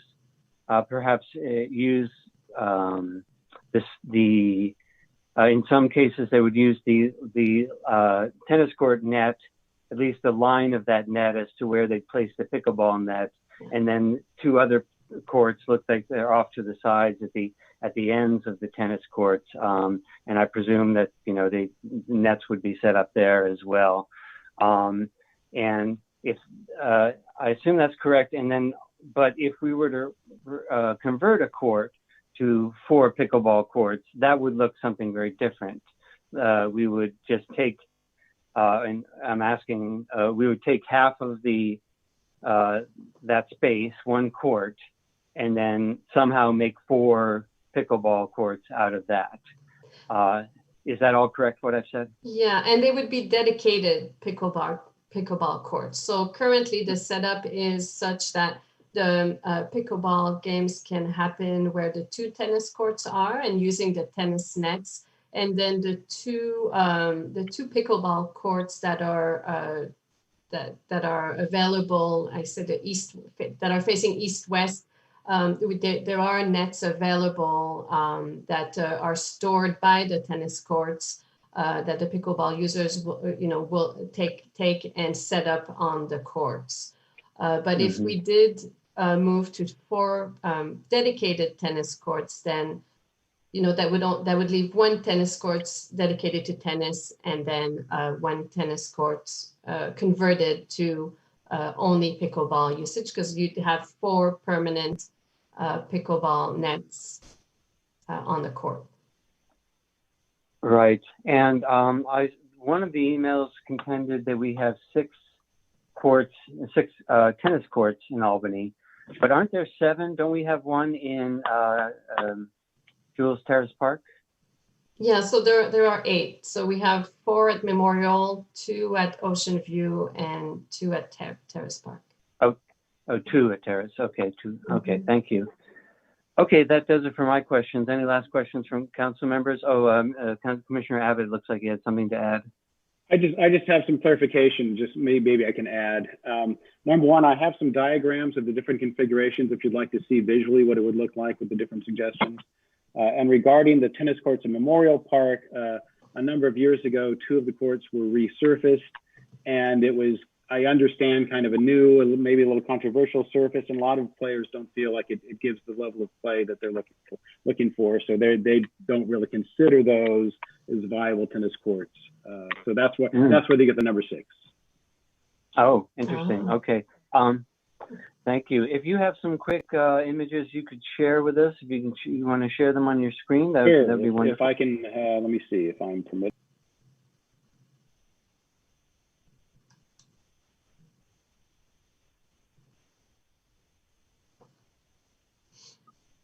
Thank you. I think you are still muted, though, if you're speaking to them. There we go. Yeah, so this is the proposed, or the suggested. So here you see 4 tennis courts in the space of 1, 4 pickleball courts in the space of 1 tennis court. You can see how it stretches beyond where the tennis court would be. So that's where the surface problems come into play. Like in this corner here, the top right corner, it fills with mud and water in the rain. And I wanted to show you quickly the current configuration.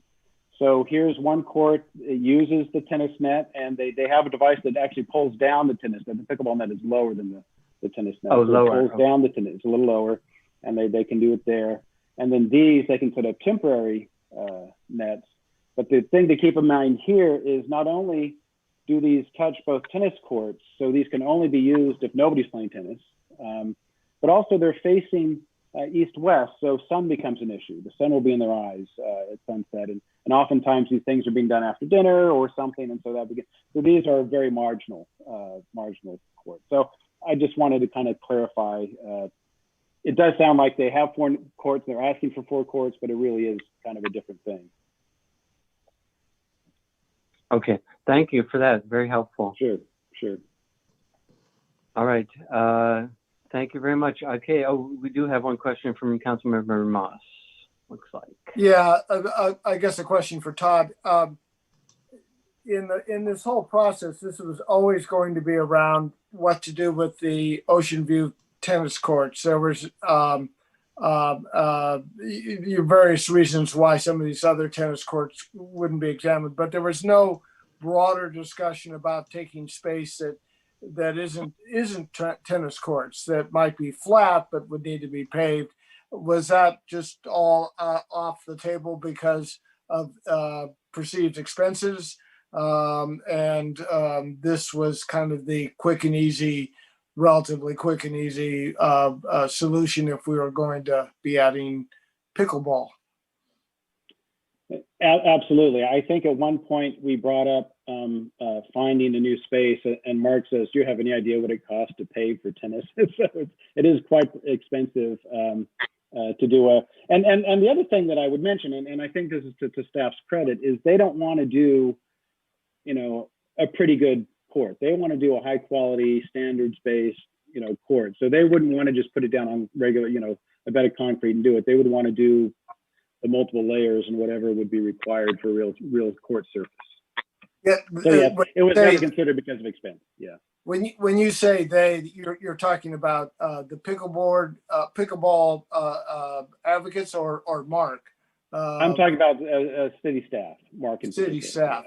Yeah. Okay, I wouldn't presume that for the pickleball players, but I would imagine they would want something similar. Okay. You never got any numbers around what putting in a whole new court might cost. Just that it was exorbitant.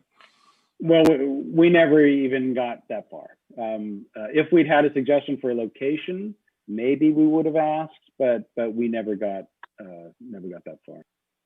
Okay. All right. Thanks. Okay, thank you. And so now let's go ahead and go to public comment. I'll note that we did receive quite a few emails on this. Thank you for that input. It looks like we don't have, could all the members of the public who wish to speak on this item raise their hands at this time? I'm seeing 4 at this time. We'll go ahead and stick with the usual 3 minutes, but do note that we have heard a lot on this. But of course, you're free to give your opinions, and let the first member of the public begin speaking. Hi, thank you. My name is Jeremiah, and I love pickleball. I mean, I think this is great. I wish I was more of a local enthusiast, but I support exercise. I support a healthy community, and this is what the community wants, and it's important to encourage a happy community, and be open to new sports. I think it might be a great idea to offer PE classes. That way the school and the kids get to learn how to play pickleball, in their PE classes. So maybe we could let the school know they could incorporate PE classes. Yeah, it looks like it's going to be all restriped. And I did have the question about ADA also. Are there going to be benches for everybody to sit down if they want to take a break and rest and have some water? You're going to have more people, so maybe an extra water fountain or an extra restroom. So yeah, I think it's great. I think it's wonderful. Let's go for it. Let's try it out, and then if it's a real big thing, we might start incorporating more pickleball, in the community. And when we develop this new site down by Caltrans, by the freeways, it's all undeveloped. Maybe we could put another pickleball court down there as well. So yeah, keep up the good work, everybody. I think this is great. Thank you. Thank you for your comments. Next speaker, please.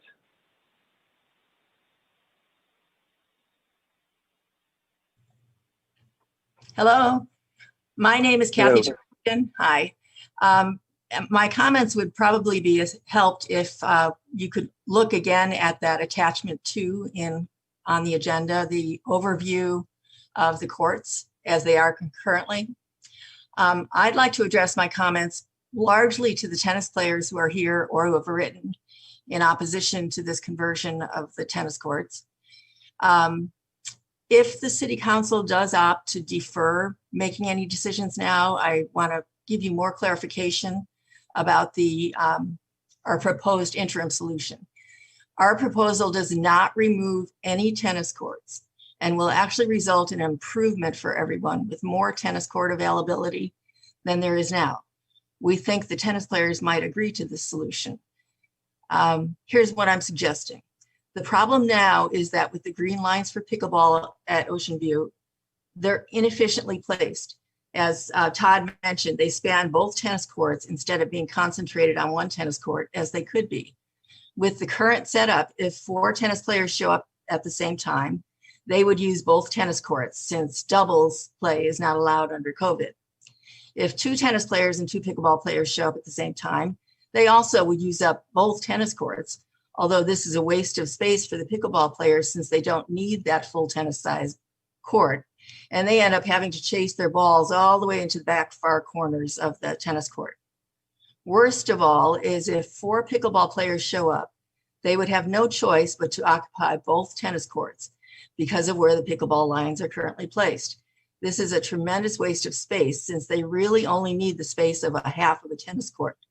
This scenario prevents tennis players from being able to use the second court, even though it's physically possible for up to 8 pickleball players to share one tennis court.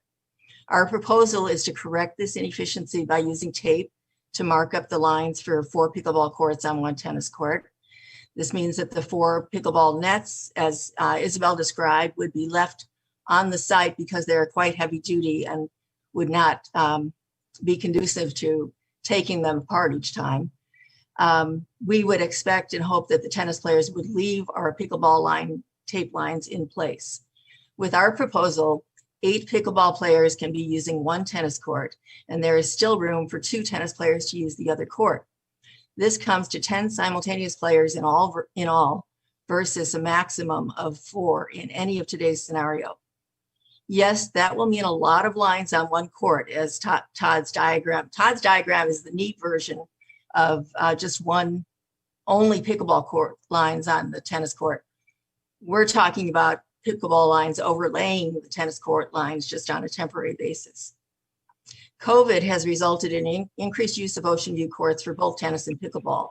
I play there 3 times a week, and I'm sure I have encountered some of the tennis players who have written, although I don't know their names. And our relations are always really friendly and cooperative. I cannot think of why any tennis player would object to this interim solution. Thank you for your comments. Your 3 minutes are up. Okay. Thank you.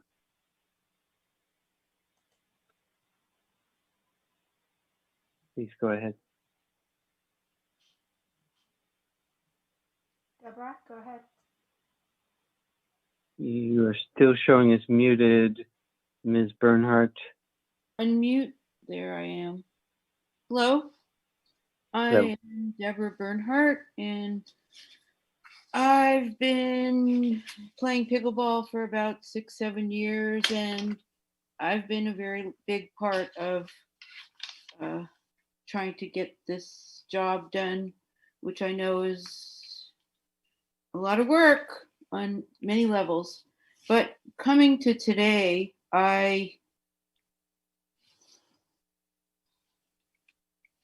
if you guys are not going to go with this proposal indefinitely, why not go for the temporary courts that Kathy Teruskin so brilliantly figured out? We're in the middle of a pandemic. Cedar Rose pickleball courts are really crowded, and there's only singles there now. It's not even doubles because of the COVID. And this would be a way for us to test it out too.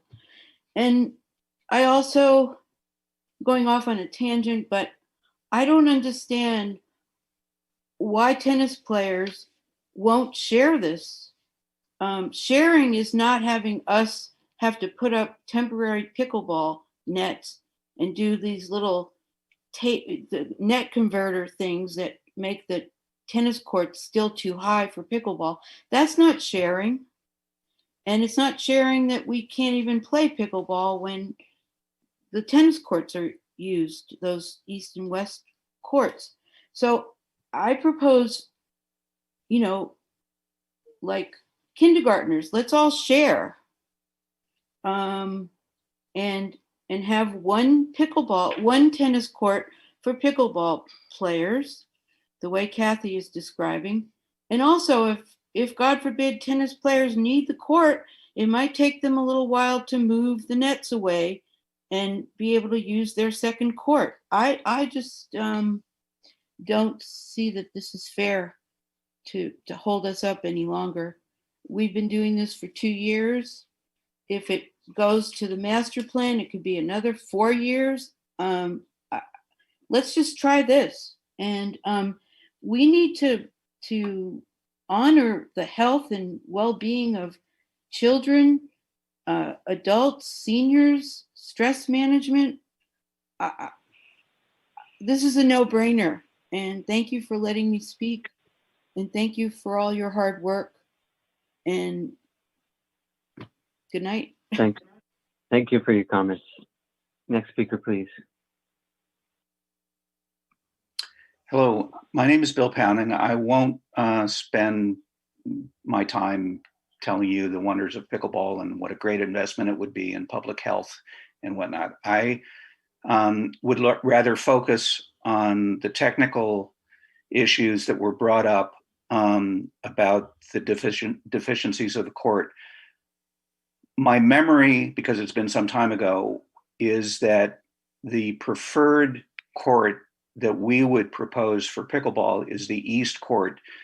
I think it's the southwest corner is the one that is lowest and collects the most debris and standing water when there's rain. The East Court has a fair amount of foliage that sort of encroaches over the fence, but that could be trimmed back. The other thing to keep in mind is that pickleball players are very familiar with suboptimum conditions. We make it work. So yes, it wouldn't be ideal, this temporary solution we're proposing, but we would make it work. We would use it. We would appreciate it. The other encumbrance that was mentioned was the light posts. And I believe if you look at the drawing, you'll find that where the light posts are actually located is in line with the net. So you sort of have to look at the drawing, but I don't actually think it would be, even though the pickleball court would be farther to the side and closer to the light posts, it would be in line with the nets. Maybe it's the tennis net that it would be in line with. So it really would not interfere or present a hazard to pickleball players using it as is for now.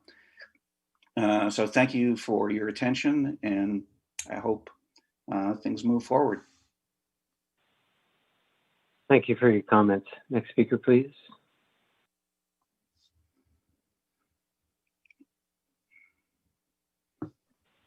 Hi, you want to mute yours, Scott? How do I mute it? You just.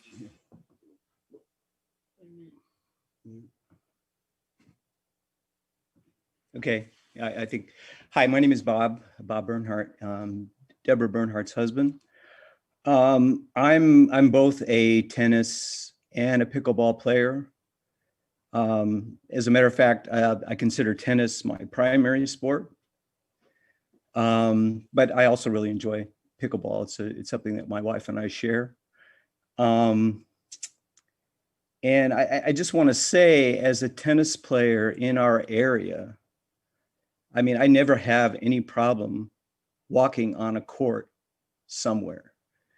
And I'm usually, you know, on my bike. So I'm within biking distance to all the courts that I play on. And I don't have any problem just getting on a court, you know. And the loss of one court at Ocean View, and I use Ocean View. I don't know. I just think that tennis players are being a little selfish here. There's so many more tennis courts than pickleball courts. That's just my personal view, but I did want to express that. Also, if you walk by Cedar Rose Park, you know, the conversion that they did of the one tennis court to 4 pickleball courts, that's what it would, you know, that's what it would look like at Ocean View. And it just seems to me that there's plenty of space to preserve, you know, they have, you know, 4 decent pickleball courts and 1 tennis court. Also, as I think Bill mentioned, you know, pickleball folks are pretty forgiving. I think Ocean View is great. It is flat. If you compare that to Cedar Rose, it is not really a flat surface. I mean, they didn't do a great job at converting that 1 tennis court. So, yeah, and you know all the stuff about pickleball being great for a wide range of ages and abilities, and it's very easy entry into that sport. So it's gonna be growing. And this is coming from a tennis player whose primary sport, as I said, is tennis. So yeah, that's all I have to say. Thank you for your comments. And that is the last of the public speakers. So we can bring it back to council now. Are there further questions or comments from council members? And Vice Mayor, looks like you were trying to get your hand up there. Okay, go ahead, please. Okay, thank you. I guess back to a question probably for staff. I'm still a little confused about this temporary solution with the tape and the net.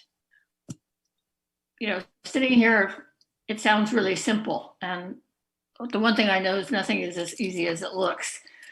But if we were simply to take the existing tennis court and put tape on it and have a net that's movable if necessary, what am I missing? Why is that not as simple as it sounds? I think the main reason is making it's safety reasons due to the surface of the courts. Having 4 courts on 1 tennis court, you know, we would have to tape the pickleball courts would go in places where the surface of the tennis courts is not even. We'd have to look at that. We'd have to look at how to make those surfaces more even, fix the cracks, fix where there's puddles. And then the 4 nets that would be added to the courts would also need to be removed out of the way when tennis players want to use the courts. And they're pretty substantial nets. So we'd have to figure out a place for them to go, keep them safe while not in use. And then we'd have to come up with, a set of rules for this new shared space. And I'm not very familiar on about tape and how tape really works on that type of surface and how long it would last and would need to be replaced and how it would impact, you know, the tennis players who would be playing over tape. We'd have to look at that. So basically, if council is interested in this interim solution, staff would have to go back and do some more research and come back to council with some sort of scope of work for this interim solution. Thank you. Thank you. And Councilmember Moss, you were next with your hands. Yes, thank you, Mr. Mayor. I'm looking at this photograph, or I believe it is a Google photograph of the tennis courts. And I understand that there are different surfaces here, and I also understand that it sounds like if we make a permanent change or even a temporary change, there may need to be some work done to the surfaces to bring them up to a safe standard of some sort. I can't tell what the dimensions, because there's no numbers on anything. I was having to look online to figure out what are dimensions of tennis courts versus pickleball courts. But to my eye, it appears as if the overall space there is not square, but more a bit longer in the east-west dimension than it is in the north-south dimension. And I don't know if anyone can confirm that, but it at least occurs to me in terms of the space, not the surfaces, that if you took those two tennis courts and made them east-west as opposed to north-south, and pushed them up a little bit more to the east or to the west, and then you could add two separate standalone pickleball courts on one end or the other. Now, I know there's all these issues about light poles and grading and puddles, etc. But I would say you have those issues even if you're doing anything very temporary. It seems to me that you're going to have to address in one form or another. I'm just wondering, am I looking at this wrong? Are these, is my sense of what's feasible on this space completely off? No, and that's what the commission recommendation is as a permanent solution, is to direct staff to look at the different ways that we could accommodate one tennis court and 4 pickleball courts. So what you're proposing may be possible, but that would be part of the that consideration and evaluation would be part of the permanent solution, the permanent option. Well, I guess what I'm proposing is 2 tennis courts, and I think it seems to me, looking at this, you could get 2 pickleball courts, all of which might be relatively permanent. I don't know if there's quite enough space for that, but it looks like it's very close to it anyway. But I don't know what you need for margins on the sides, etc. I mean, that would all be interesting data to have, and I wish that this had been presented to us if we're trying to make some kind of ultimate recommendation here, because it seems without that we can't make an ultimate recommendation. We can recommend that we should explore this further, but making that decision as to exactly how to orient this stuff is dependent upon what's there. And I don't see exactly what's there in any of the staff report provided to us.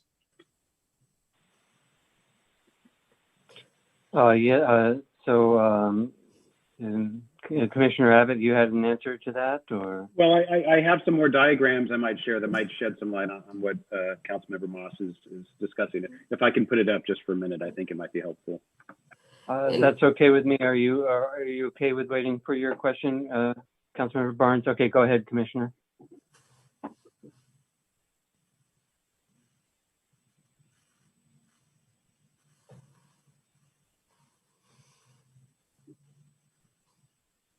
Oh, you muted yourself.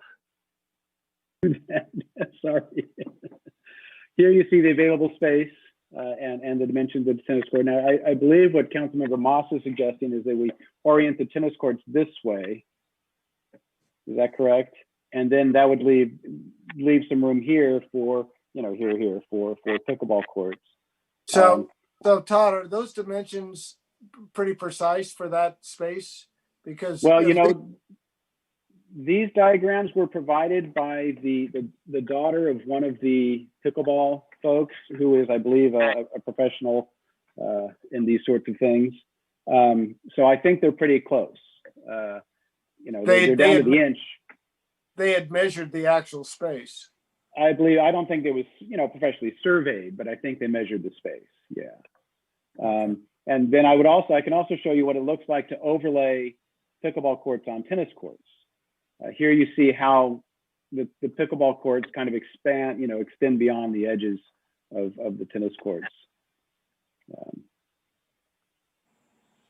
So I would just, you know, as somebody who plays these sports, the problem with orienting them this way is that the sun is going to be in one of the players' eyes at kind of the most popular times of playing for casual play, which is like, you know, afternoon, evening. So that wouldn't be, and they often have classes at that time. So that really wouldn't be the first choice.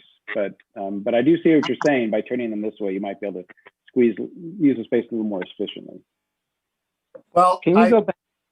I'm sorry. I have to say, I find it amazing that space is 120 feet and 4 inches in both directions, which is what I think I'm seeing on your diagram. It certainly doesn't look like that from the overhead shot, but that could be, you know, a bit deceptive. Now, you know, I was looking at the one in, oh wait, well, perhaps it is. Perhaps that's more square than it looks like, especially in that site.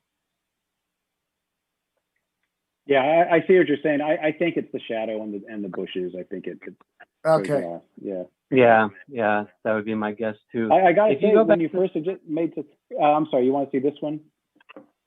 Yeah, just is your understanding that one of the speakers who was talking about overlaying more and there being a lot more lines, is it your understanding that that's what this person was talking about, a layout like this? Right. So I think the kind of the temporary proposal that's being made isn't for 8 courts, right? It's just for 1. But the diagram I have has 8 courts. But yeah, so you can see how there could be potential line confusion. You're playing tennis and you don't know, you know, just in the split seconds you have to gauge where the line is, you see the wrong line, or you know, similarly for the pickleball players, you can see there's kind of a confusion of lines. But that is what they're suggesting. The yellow lines would be tape, and the dotted black lines would be these rollaway temporary but heavy duty pickleball nets. And then this is the existing tennis net. These are the that aren't touched. They remain as they are. Councilmember Moss, are you good? Yeah, I think so for my question. But I have other comments, but somebody else has questions, they should proceed. Okay, Councilmember Barnes was up next. You know, I'm in Google Earth right now using their line tool to measure that court. And Google Earth says that court is only about 120 feet square. What was the dimensions that you had, Todd? 120 and 4 inches. Yeah, all right, so it's square, it's good. What do I think? I think the problem here is we're flying blind, because unless we really evaluate how crowded these courts are, it's hard to know how to allocate the resources, if you will. Sorry, I'm talking like an economist. Allocate resources between the two when you don't have any idea what the demand is, because we don't really keep track of demand because we just let people show up and play. I also have some reservations about tennis players and pickleball players moving all these nets around all the time, because the tennis players don't have any incentive to treat them nicely. It's just human nature. So I think I would be interested in, as the first person who spoke to us, taking over one of the courts for some period of time, depending on staff resources, et cetera, and turning it into 4 pickleball courts and keeping it there as 4 pickleball courts, And then setting up some way, a reservation system, whatever, to see how often these courts get used. I mean, if we lost one tennis court in Albany, would that really be a problem? Or are there really other options? It certainly would add to the number of pickleball courts available. So, you know, if it's not too onerous a burden on staff, and it may be, I don't know, I'd like to see us try putting 4 pickleball courts on 1 tennis court and leaving it up for a while until we can really monitor and get an idea of what the demand is like. That's my preference. And I'm done. Okay, thank you. And so I have a few questions. Why the concentration on the Ocean View court? Is that simply because pickleballers just happened to pick that as the court that they or that they wanted to use, or perhaps it was staff's decision, a previous decision to put those pickleball stripes on there? Do you know, Ms. Leduc? I don't have the history exactly as to why Ocean View was chosen, but my guess is that Memorial Park courts are heavily used by the school district, and as well as the Terrace Park tennis courts are used by St. Mary's. So there's just the Ocean View courts were probably the most underused courts that we have. And currently, you know, included in the master fee, if the pickleball players wanted to use both courts, the fee for that is included only at Ocean View. So so a pickleball player can come in and reserve a tennis court and pay the tennis court fee. But if they wanted to use both court at Ocean View, there is a fee specifically for the use of both courts at the same time for pickleball play. Okay, so previous staff must have, I guess, set this up that way. And so as to the suggestion that we put the more lines in to allow the 4 pickleball courts on 1 tennis court, my concern was, I think the commissioner voiced my concern, which is that that's a lot of lines. And I'm guessing that it was the lines that are there now were put in so that they would at least influence the play, or at least bother the play of the tennis players. They wouldn't, you know, have too many lines to deal with. They could deal with the very innermost lines and the lines that were just touching the very outsides of the tennis courts. I'm guessing that's why that was done that way. I'm not sure that it would be viable to put all those lines on 1 tennis court and still have tennis play or pickleball play with figuring out where all the lines are, which lines are for which.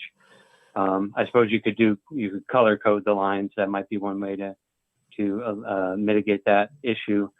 But I think that you know, it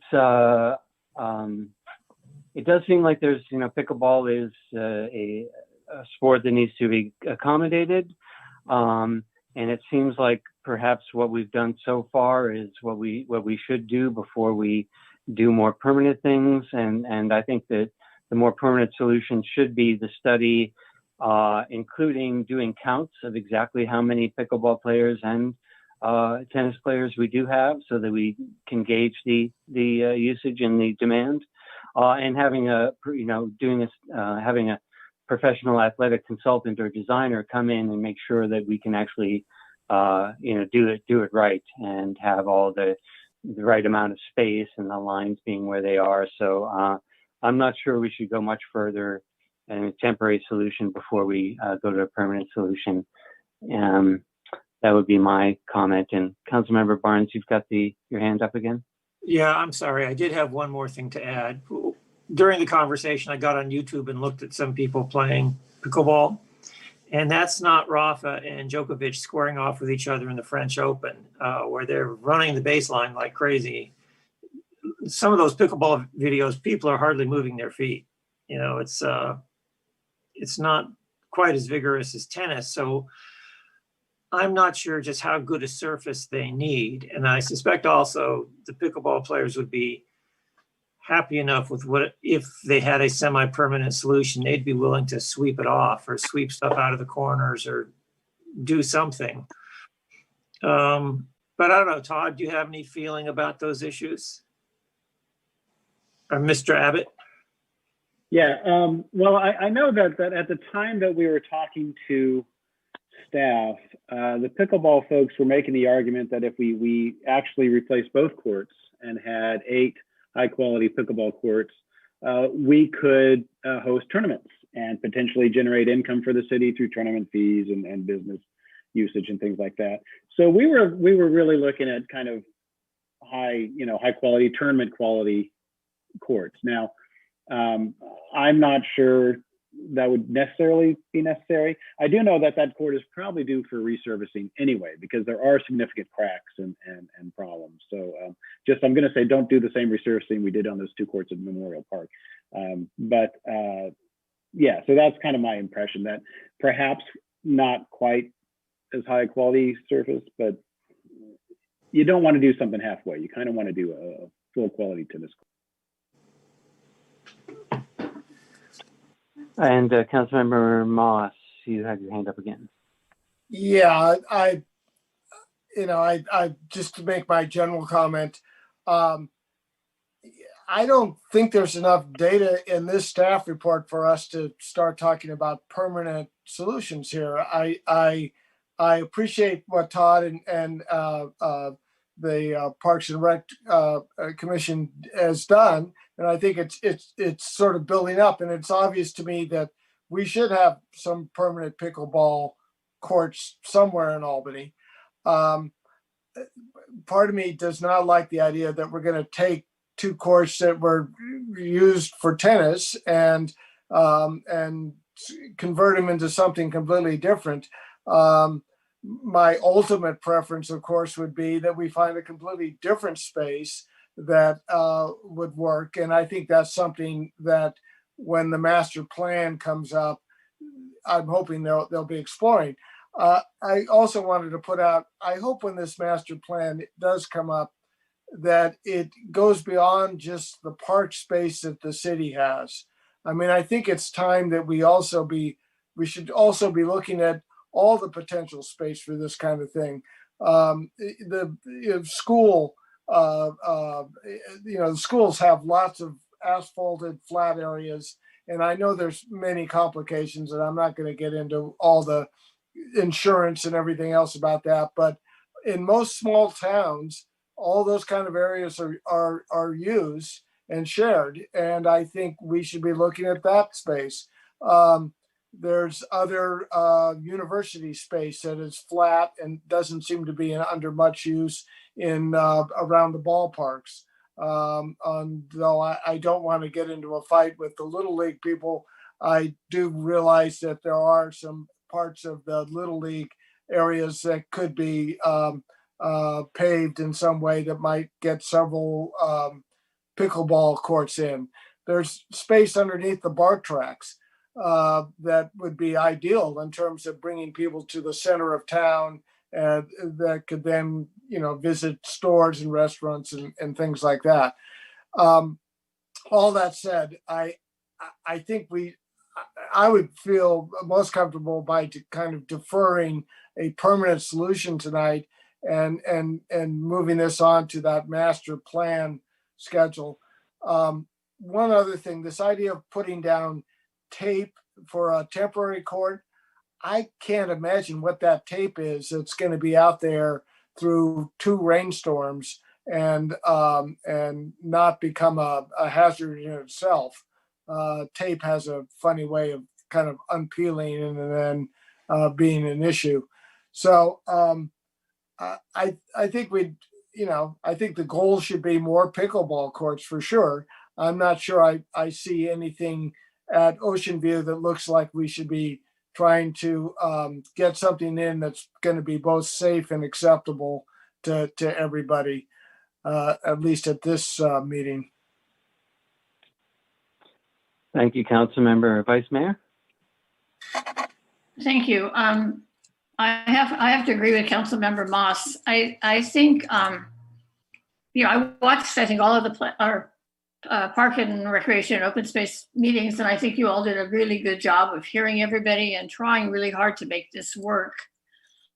But I have concerns about doing anything that's temporary, that's going to basically cost us some money when we're just sort of on the cusp of starting the master plan and designing much better, much more appropriate pickleball courts somewhere in the city, whether it is at Ocean View or someplace else.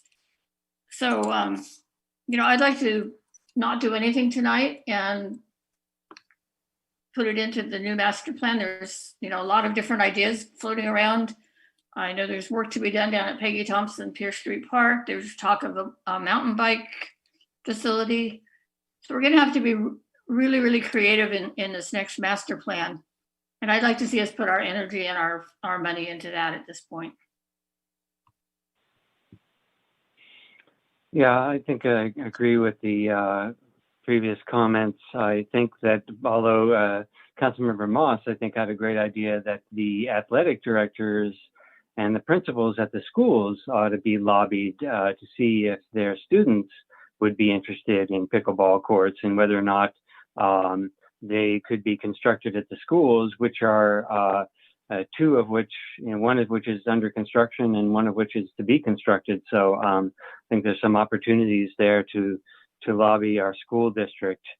But I hate to see this put off. I know that some of the emails discussed how unfortunate it would be to delay this decision. And because I do see there is a need and we should move forward as quickly as possible. On the other hand, as I think the Vice Mayor was just alluding to, the reason you do a master plan is so you have a holistic picture of the facilities in the city. And you don't just, decide, oh, pickleball, and then you forget about the fact that you're displacing the volleyball field or, to pick a ridiculous example, but you know what I mean. You have to consider all the different facilities that you might need and the space you might need, and then make your decisions from there. So master plan is a perfect place to do that. And so so I see the staff recommendation is that they want us to provide direction regarding the Parks, Recreation, and Open Space Commission and consider including the evaluation and number one, provide direction regarding the Parks, Recreation, and Open Space Commission recommendation. Number two, consider including the evaluation of pickleball facilities as part of the updates to the Parks, Recreation, and Open Space Master Plan process. So I'm hearing some consensus that the permanent solution ought to be put off to the master plan process. And is there anyone who would disagree with my my evaluation? Any council member?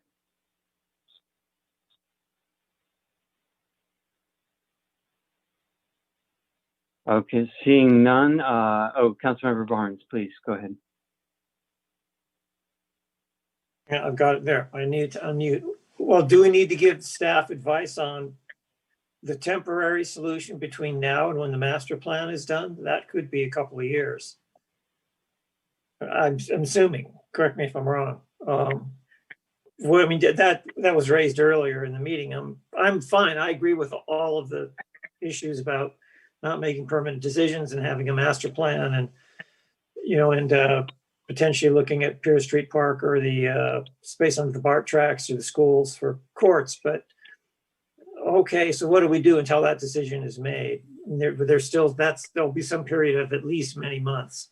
So what's the status quo going to be for that period? So there is a temporary solution, which is the 4 courts drawn on the 2 tennis courts, and that's in use now. That's a temporary solution, if you will. It's in use now. I would leave it up to staff whether they think there's another viable temporary solution to be had between now and then. That would be my recommendation.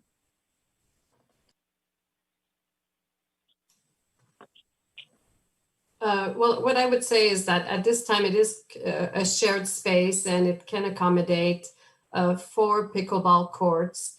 The temporary nets are available near the courts and they're stored, at the site and available to the pickleball players who want to use them. Anything above that would just require a lot of staff resources. And as I mentioned before, if we did increase the number of courts on the tennis courts, then we'd have to look at surface, and it would just start a project. And then we'd have to check in with the availability of staff at Public Works and put that against all the other projects that they have on their plate. So my recommendation is we do have the temporary solution at this time and continue with that.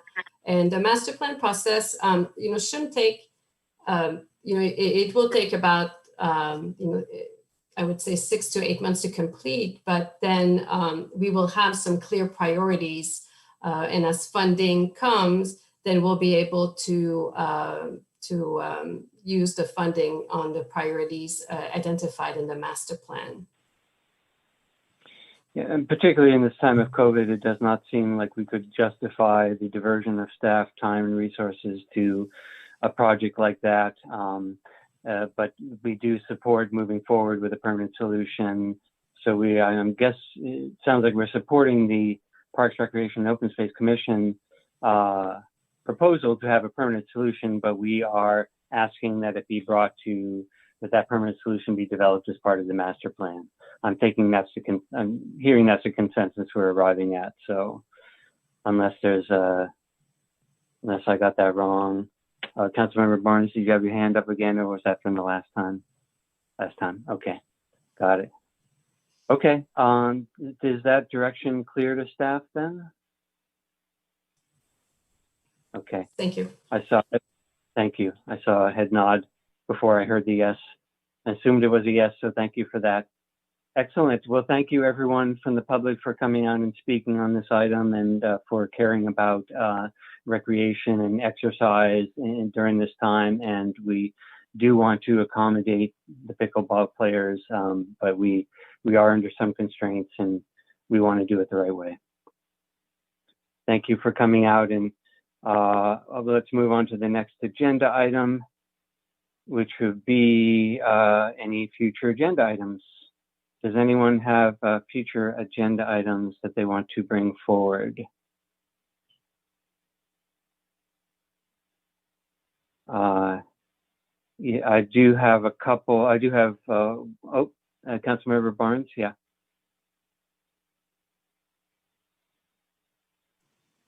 I just wanted to confirm for us all, we have a one-off Thursday evening meeting on the 29th. Is that correct? Okay, so that's a future agenda item. That's right, 6 p.m. 6 p.m. Okay, thank you for that. And I think I'll be bringing back a couple items next time, but one of note is, and I'll certainly be conferring with the city attorney on this, there was a request from the climate mayors for cities to sign on as an amicus brief to against the okay, 1 second, let me find my notes. Against the safe fuel SAFE fuel standards for vehicles, which are replacing or proposed to replace the CAFE fuel standards and would be less rigorous than the CAFE standards. Actually, I'm not clear about whether or not this is SAFE has gone into law or not, but some folks organized by some folks who came before the climate mayors would like to have a lawsuit and would like cities to file on to an amicus brief about that. And I'm trying to gather more information. As I said, I'll certainly consult with the city attorney. My understanding is that signing on to an amicus brief is no risk to the city, but I'll certainly want to get the city's attorney opinion on that. And that's all I had for future agenda items for now. Anyone else? Seeing none, I think that was indeed the last agenda item. And as was mentioned, we'll have the meeting on the 29th. It is Albany Local Week. I'll remind people of that. Election Day is November 3rd, which will be one day after our next council meeting. And various other commissions and committees are meeting the rest of this month as well. And with that, I'll call this meeting adjourned. Thank you, everybody, and good night. Good night.